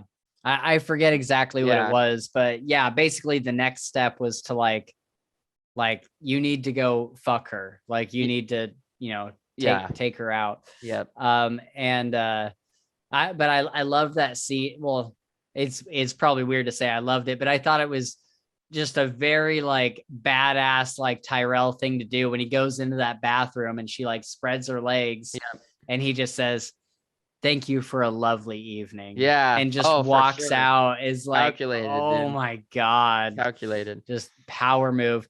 Yep. And then Vera takes Shayla. Oh, yeah, Ooh, dude. yeah, So episode 6, I really don't have a lot to say about it. It was a good episode, but the whole episode was Elliot is breaking Vera out of prison. yeah, He kind of pits the two brothers against each other. And then, he convinces the brother to when Vera comes out just to shoot him and just to yeah, kill him. And then he could take over the criminal empire. yep, And I did love the scene where Elliot goes in to visit Vera in jail. And he's like, I own you. Like, I hacked your brother's phone. I yep, have all of your contacts, all of your shipments. Like, I can ruin you with one click. yeah. And every 24 hours, if I don't disable the thing, it's going to It's go set to off and auto send. yeah, Yeah, it'll ruin everything. And so I loved that power move. And then so when I saw this episode for the first time, I was literally in tears at the end of it. At the end, we find out that Shayla has been dead in the yeah, trunk the entire time. yeah, And oh my God, that broke me. Like yeah, that broke me so hard the first time I saw it, and it was so sad this time. And yeah, it was just, oh God, it hurt. yeah. And then in episode 7, we get a super cute scene of Elliot meeting Shayla for the first time and just kind of how they got to know each other. And we needed that Yeah, after the end yeah. of episode 6. A We little bit of really, light. yeah, Yeah. exactly. And I forget what the song was that was playing in the background. I have it saved on my Spotify. But the song that was playing in the background was just absolutely excellent. That's another thing about this show is the music is so good. The music in this show is just phenomenal. So yeah, basically he was looking for Suboxone, and she says that she can get him some, but it's from like this complete psychopath. She kind of makes a joke about it, like, yeah, I can get Suboxone, but the guy that I have to get it from is It's really crazy. scary. Yeah. And he's like, yeah, if you can get it for me, like that'd be great. And so that moment like literally led to her death. Like For if sure. if if he hadn't needed like Suboxone or Yeah. whatever, like she would have never met Vera. And so that's why he's got like all this guilt Yeah. over all this. Um, oh, and this is the episode where Tyrell kills Sharon on the rooftop. Which is Scott's wife, right? Yeah, Okay. Yeah. yeah. Any thoughts about this or how it went down or anything? Yeah. It was. So let me ask you this. Would you say that it was kind of a moment of rage thing, or was it like premeditated? Like, did he say like, I need to kill her? That's a good question. Yeah. Cause I can, the more likely scenario for me is that it was something like kind of like a snap, like he snapped a little bit. Yeah, But I think that he meant like to do her harm or to yeah, like do something that was gonna give him a leg up. right. But like at the Or time, like give her a leg up. yeah, yeah. Hey. Hey, I didn't see the point or what the gain could be from that other than, and unless it destroys Scott Knowles and then he steps back from CTO, but like I don't think that would happen. So I don't know. I felt like that was like kind of not misplaced, but like just a surprise, I guess, for lack of. Yeah, I think to some extent it was premeditated, but I think that if it was really really premeditated, he would have like had his gloves with him Yeah, and yeah, and all that stuff that he takes with him to beat up the bum. yep, Um so that is a good question. I think I would side with you that he went up there just to have sex with her and like destroy their yep, relationship a little bit. But then like as like they were like making out and he like put his hand around her yeah. neck, and as he started squeezing tighter and tighter, it just took control And of he couldn't him. stop. Yeah, And I think that it was revenge for Scott Knowles, be like, saying what he yeah, did yep, and just trying to get back at him and like ruin the guy's life. for sure. Um, and so I think in that regard, it was premeditated in the way that he's like, I need to do something to destroy this Yeah, man. yep, And then of course there's the scene, I think maybe in the next episode or the one after that, he gets fired from Evil Corp, and Philip Price comes in and he's like, hey, like, I believe that you didn't do it, but there's this whole scandal around you. People think that you killed Sharon Knowles. yeah, So, you're fired. And that kind of yep, leads to like this whole thing. yeah, If he hadn't gotten fired, he might have found a way to be the new CTO. yeah, But definitely. oh yeah, and then something I think I noticed in this episode was that everybody in F Society, like when we first meet Mr. Robot, it seems like he's the leader of this whole Yeah, organization. But something that's interesting to realize the entire time, not only were people like not talking to Mr. Robot, but they were also like deferring to Elliot as yeah, their leader. And so I thought that was kind of interesting. Elliot goes back to his therapist and asks for an appointment and tells her everything. It is both extremely creepy and very emotional, as we see him battle with his depression and loneliness. He tells her that he hacks her webcam, porn, texts, everything. And he does this to everybody he meets. everybody. Yeah, Yeah. And, he says that it's like, he is such a lonely person that he needs, like, this is how he connects with people. yeah, Um, and this is such an interesting scene because you could look at it as like a creepy thing, like, oh my God, he's seen me in my webcams and stuff. But for Elliot, like he doesn't have any like drive, or he doesn't have any like desire to like, oh, see naked women through their yeah, webcam or anything. To him it really is like, it's almost like kind of innocent in a way. yeah, Like he's not doing it to be like mischievous, or he's not doing it with malice. He's doing it out of like curiosity and this desire to be connected with other people, and this is the only way that he knows how to do it. yeah, And so I thought that this was like, this scene has made me tear up a couple times.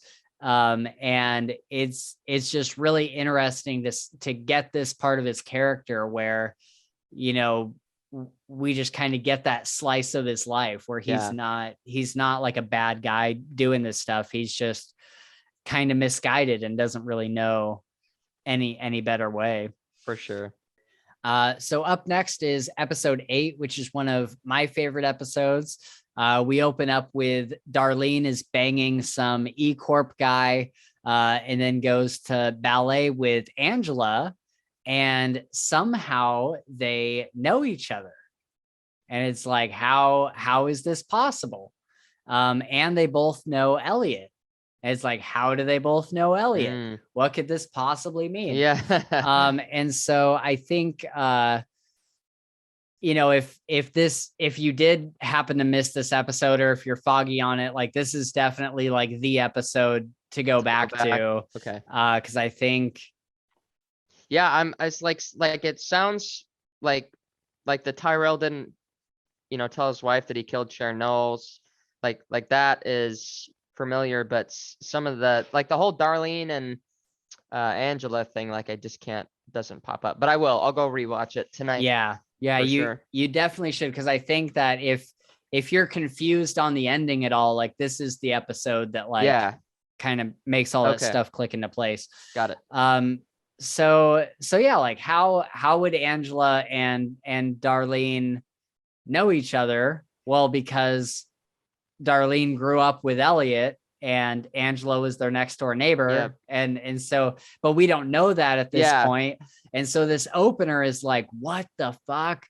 And I loved it so much. Yeah, Tyrell's wife at this point in the show thinks that he slept with Sharon Knowles. She's like, oh yeah, we got this. You slept with her, good. And so she doesn't know that Sharon Knowles is dead yet. Oh, this was a great scene. Elliot finds out about Angela and Ollie, and how Ollie was cheating on her and the whole hack thing, and they meet up, and Elliot has this great moment where he's like, why didn't you tell me? Like, I could have helped you. I could have made all of this go away before you hacked Allsafe. Like, what are you doing? And she's like, I don't know if you've noticed, Elliot, but you haven't exactly been around. Yeah. Like, you've been off doing whatever. I haven't even seen you. Yeah. And so it was, I really loved that moment. But it's interesting because it all works in his favor, because White Rose has engineered this whole situation. She has told Ollie she sends him a message saying, give these hard drives to Elliot. And Ollie doesn't know like why. He's like, why would I give them to this random guy at my work? She's like, just do it. And she's like, tell him to be at this place at 2:00 exactly. Like, you have to be there right on time. And so that's when Ollie goes over to Elliot and he's like, dude, please take these to this place. And Elliot's like, why are you having me do this? Like, what the fuck? Yeah. Yeah. And Elliot was told he doesn't, at this point, he doesn't know that White Rose and Ollie are involved, or that the Dark Army and Ollie are involved. But he was also told by White Rose to go to this specific address at this time. And so White Rose makes all these things kind of come full circle to lead to the same outcome. And so he shows up, he meets with White Rose. She's got like this kind of a time paranoia, like everything she does is like down to the second. She has like her whole everything completely mapped out as far as time goes. Yep. And she's like, if you waste my time, like you're dead, basically. Yeah. Like you're of no use to me, and you're dead if you ruin any of my time. Yeah. And there's a big reason for this later on. She tells him that he has to remove the honeypot on the Allsafe servers, and Elliot hacks into Gideon's phone. Yeah. And this is such an amazing scene, because he, like, the F Society thing comes up on the screen and everybody goes into that room, they're watching it, and he sneaks into Gideon's office and like plants the thing on his phone, like uses his app to get the thing. And then he goes back to his computer. He has, I think it was like 60 seconds or 2 minutes or something to put the full password and everything into the website to get access to Gideon's phone.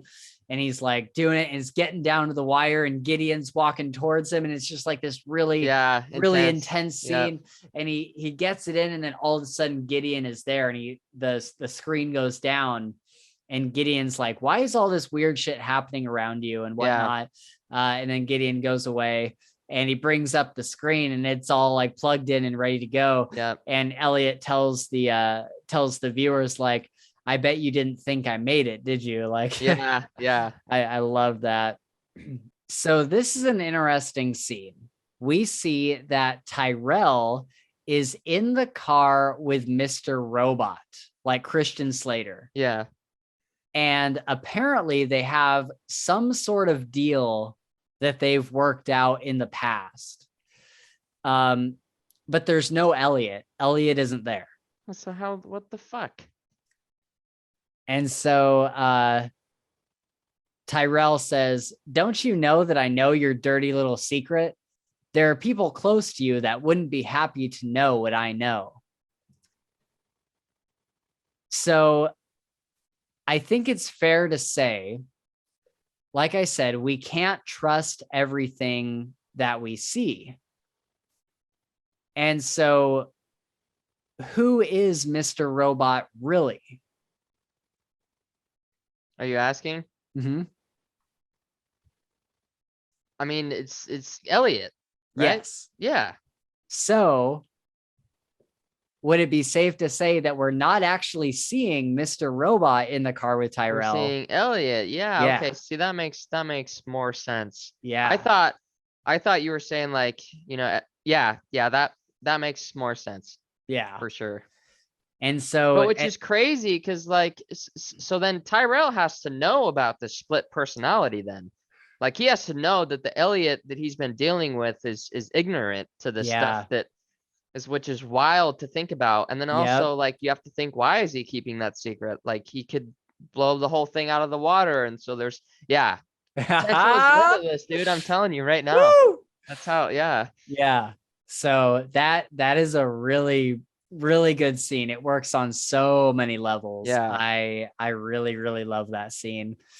And then of course this is where we get the, "Oh my God, Elliot, did you forget again? Did you forget who I am?" Oh yeah. And I was like, "Oh yeah, this twist was insane." I remember it blowing my mind when I first watched it. And then she says, she says, "I'm your," and then he completes the sentence. He says, "Sister, you're my sister." And then there's just like this crazy scene that I was talking about earlier. Oh, I love it so much. And then we get an awesome scene of him in the mirror after this happens.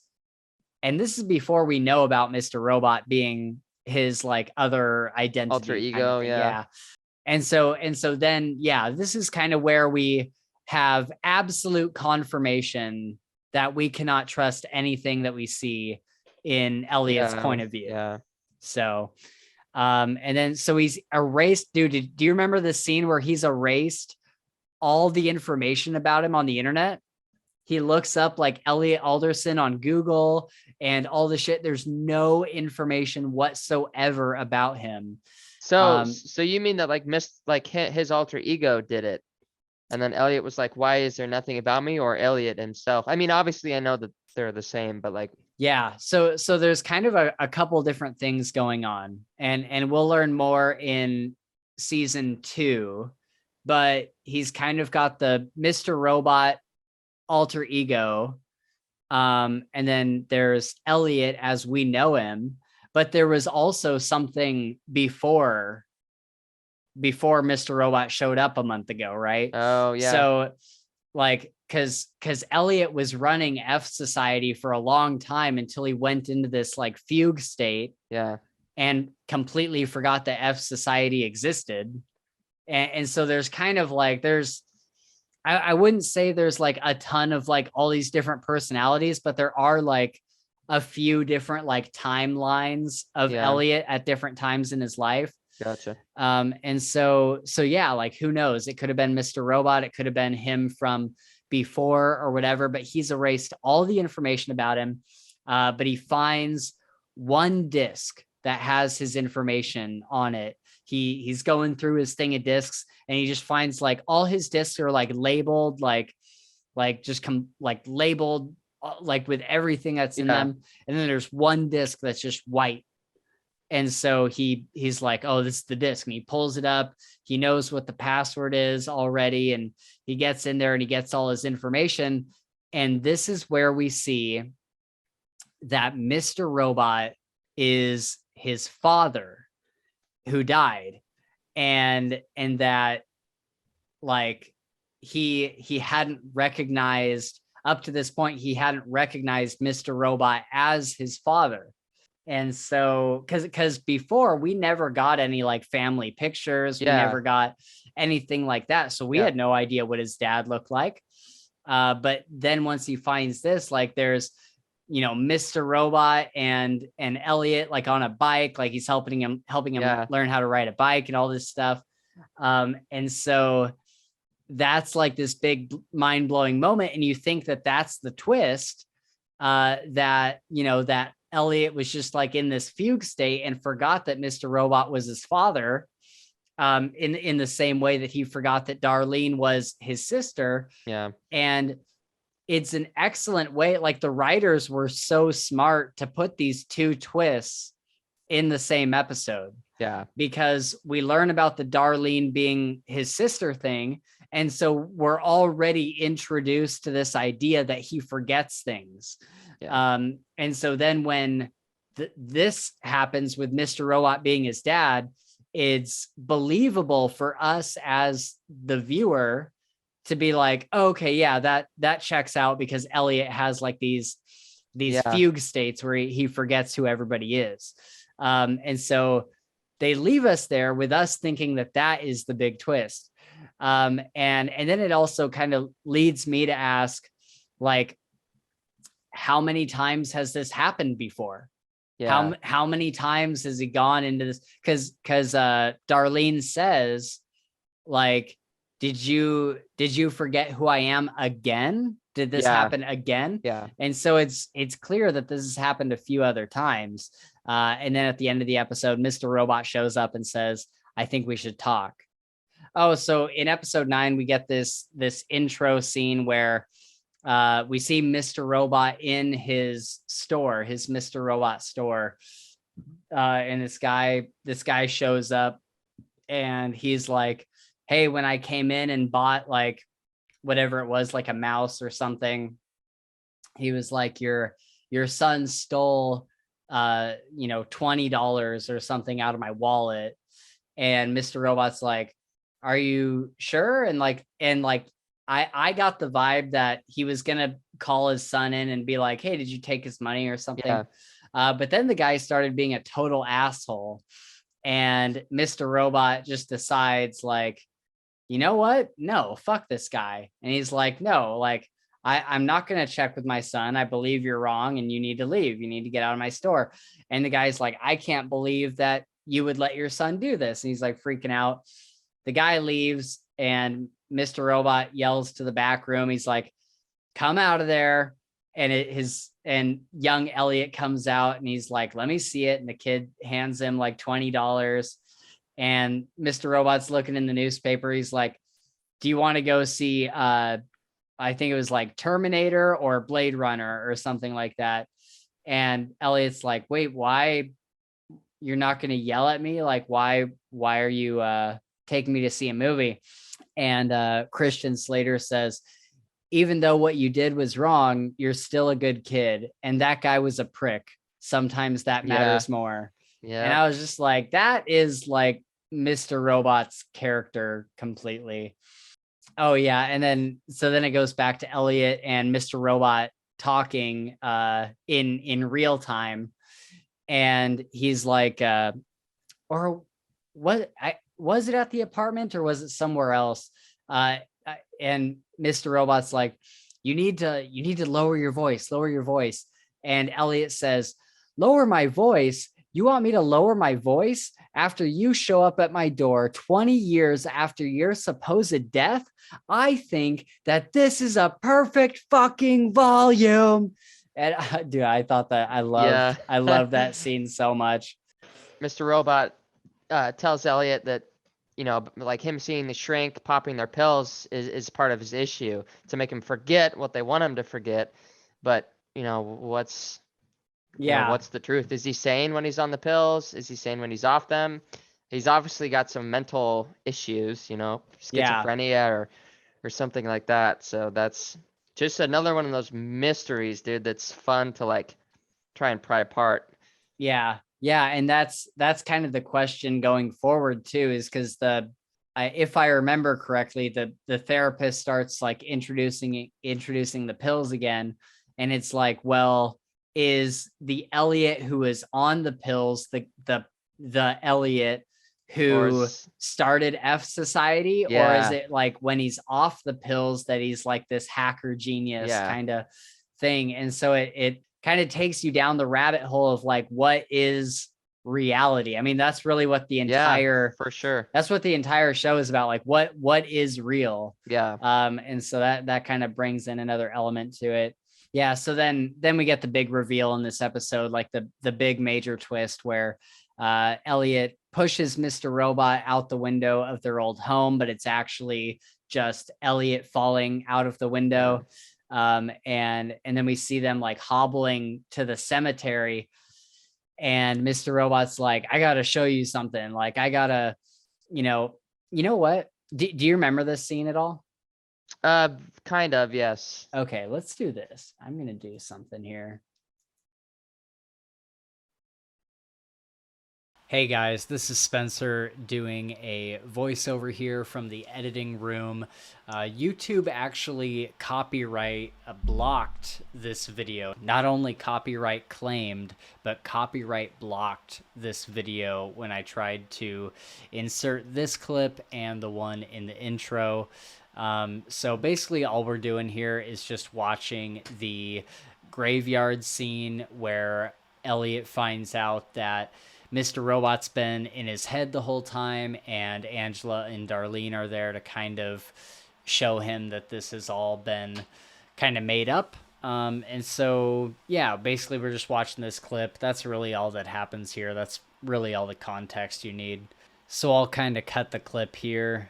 Enjoy the rest of the episode. Oh my God. Yeah, that scene is so incredible.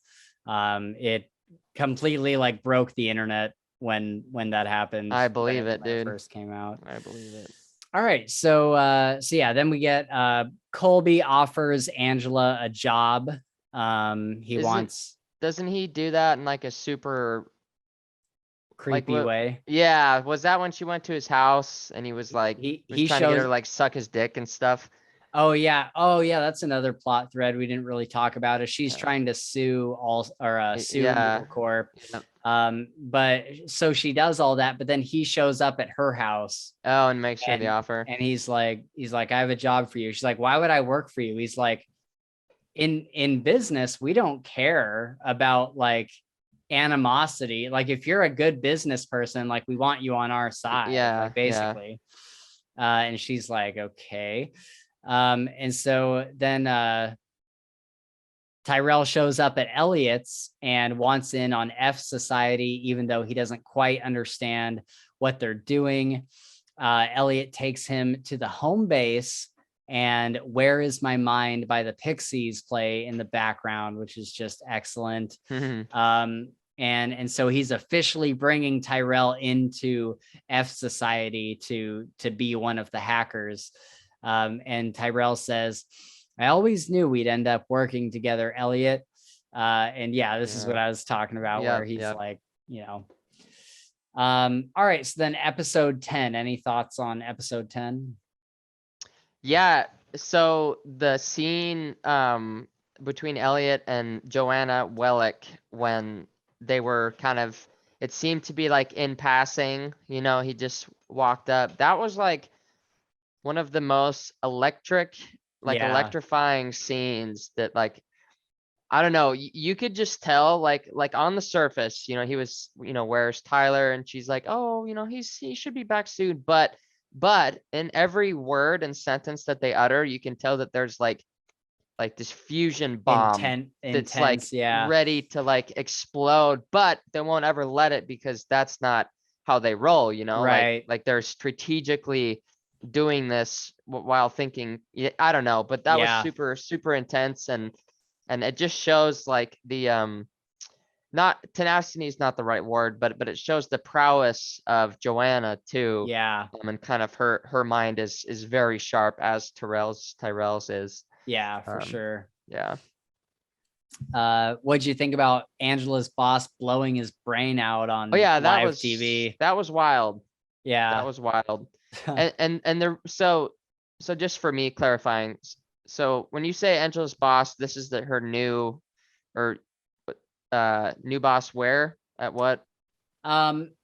It's wherever Colby was working, which I think is like a subsidiary of Evil Corp. Corp? Yeah. Okay, yeah, yeah, Because it definitely is some sort of branch of Corp, because Philip Price is there, who is like the guy that runs the entire thing. He's like the very top head okay, gotcha. of everything. And this is kind of where we see, if I remember correctly, this is where we see Terry Colby, the guy that she was suing. Yeah, This is where we see him kind of go away, and Price comes in, and he's kind of like the big bad guy. oh, okay. And so now she's working for him, but her boss that was like directly above her, or like the guy that she worked directly for, was what's his name? James Plouffe. And so he's just introduced for like 10 minutes in this episode. It's the only time we really see him. And he, the reporter is asking him, like, what are you guys going to do? Like, all your money is gone. Like, what's going to happen? And like drilling him with questions. And he's like, you know what? You're right. We're all completely fucked, and just blows his brains out on TV. Okay. Yeah. And I thought it was interesting how Philip Price, like she's sitting in the lobby, and Philip Price comes out, and at first it seems like he's really like sympathetic, and he's like, are you okay? Like, of course you can take the day off, whatever. And he doesn't really seem to like have any emotion tied to like this guy blowing his brains out. Like, he doesn't really have any empathy for Angela seeing it. Yeah. And he's like, hey, do you want to come to this thing later? We're like doing his funeral or whatever. I'm doing a speech. And she's like, no, like I need to go home for like 3 days and think about all this. He's like, okay, it's up to you. And then he puts money down on the table like she's some like cheap whore. Yeah. And he's like, you should get yourself a new pair of shoes, because she's got all this blood in him. And then she goes, this is where Angela starts to get like really cold, and she just immediately goes and gets new. She's kind of like in shock. Yeah. And so then she goes and gets new shoes, and even the guy giving her shoes, he's like, you were the one who saw that whole thing, and you're here getting shoes. Yeah. Yep. And she's like, just get me the Pradas. And like she can't even like process all everything that's happened. And so that was a great scene.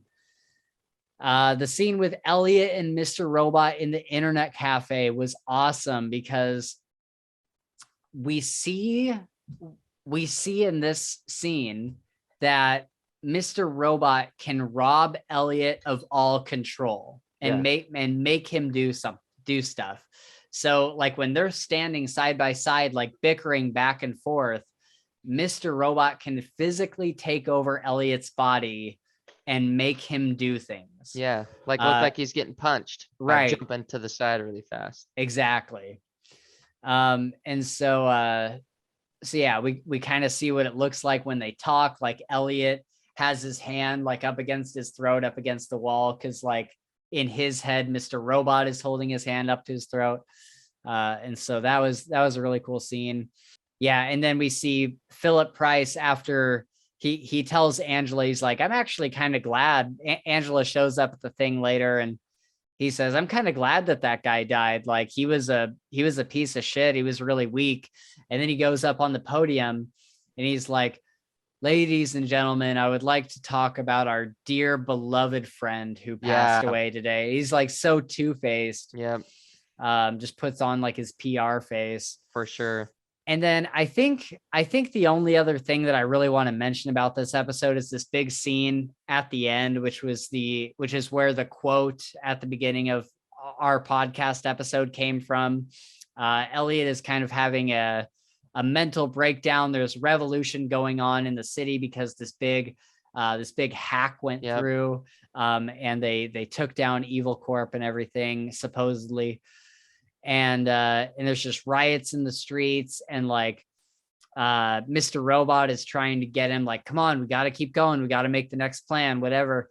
And Elliot's like, stop, you're not real. And like it becomes like this whole mental breakdown. And so they kind of come to terms. And because, you know, the whole family, like the mom and the son that he's been, the younger Elliot that he keeps seeing shows up. And they're like, you can't get rid of us. Like, we are here to stay. Like, we are a part of your consciousness. And like, you're stuck with us, basically. And so then he tells Elliot to go home and watch the carnage from his laptop. And then as Elliot is doing that, he hears knocking on the door. He opens it and it fades to black. And that is the end of season 1. Oh, woo. So yeah, that it gets really weird from here. So what do you have any like theories as to like what's going on? Like, do you have any ideas of like what the big picture is here? not really, dude. Like, Yeah.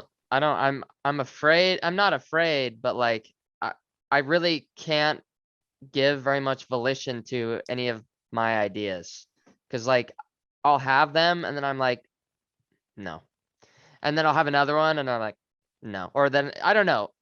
There's so many potential outcomes of this that I cannot pin it down.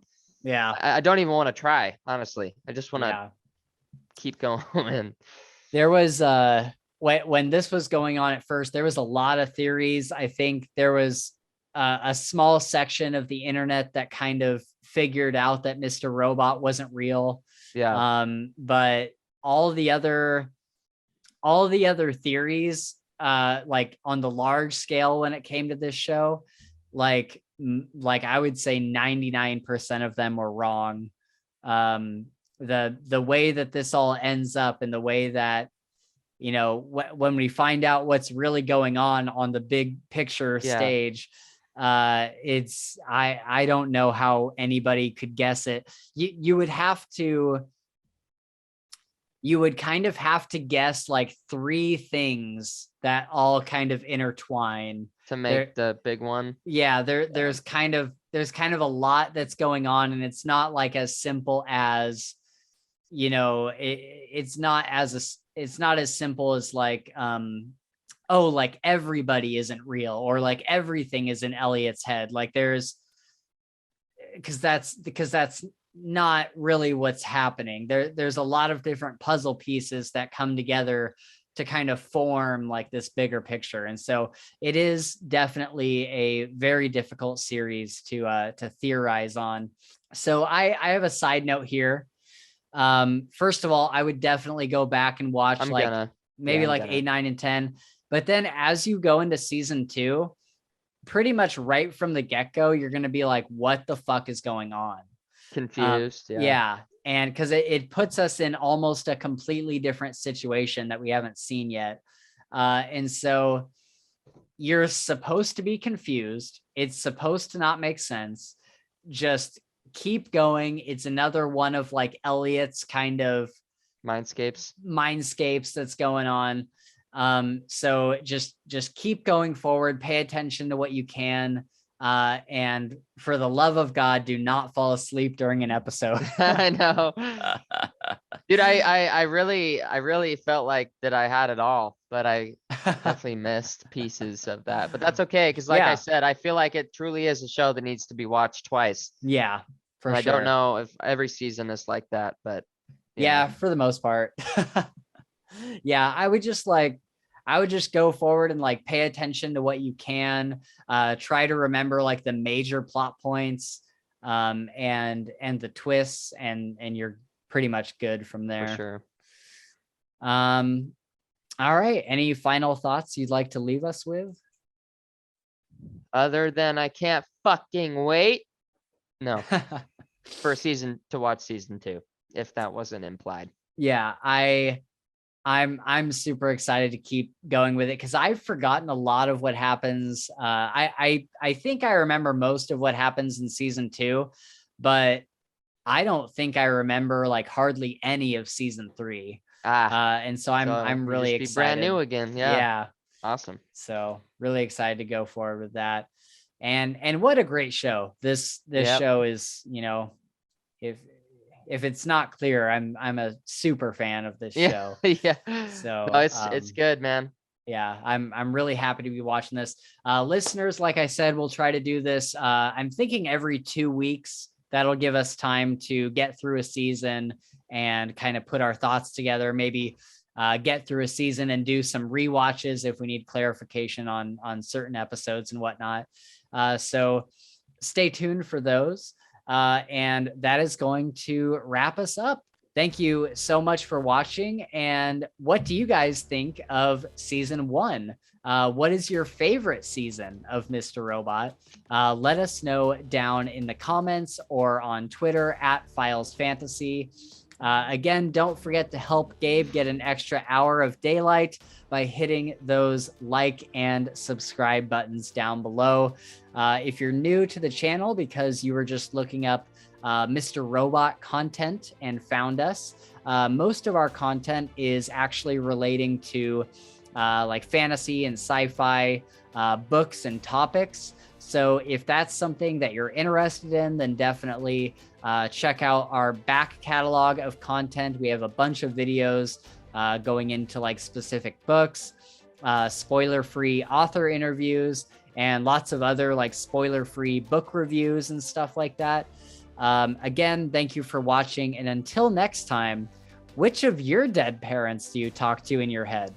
Let us know in the comments below. Oh.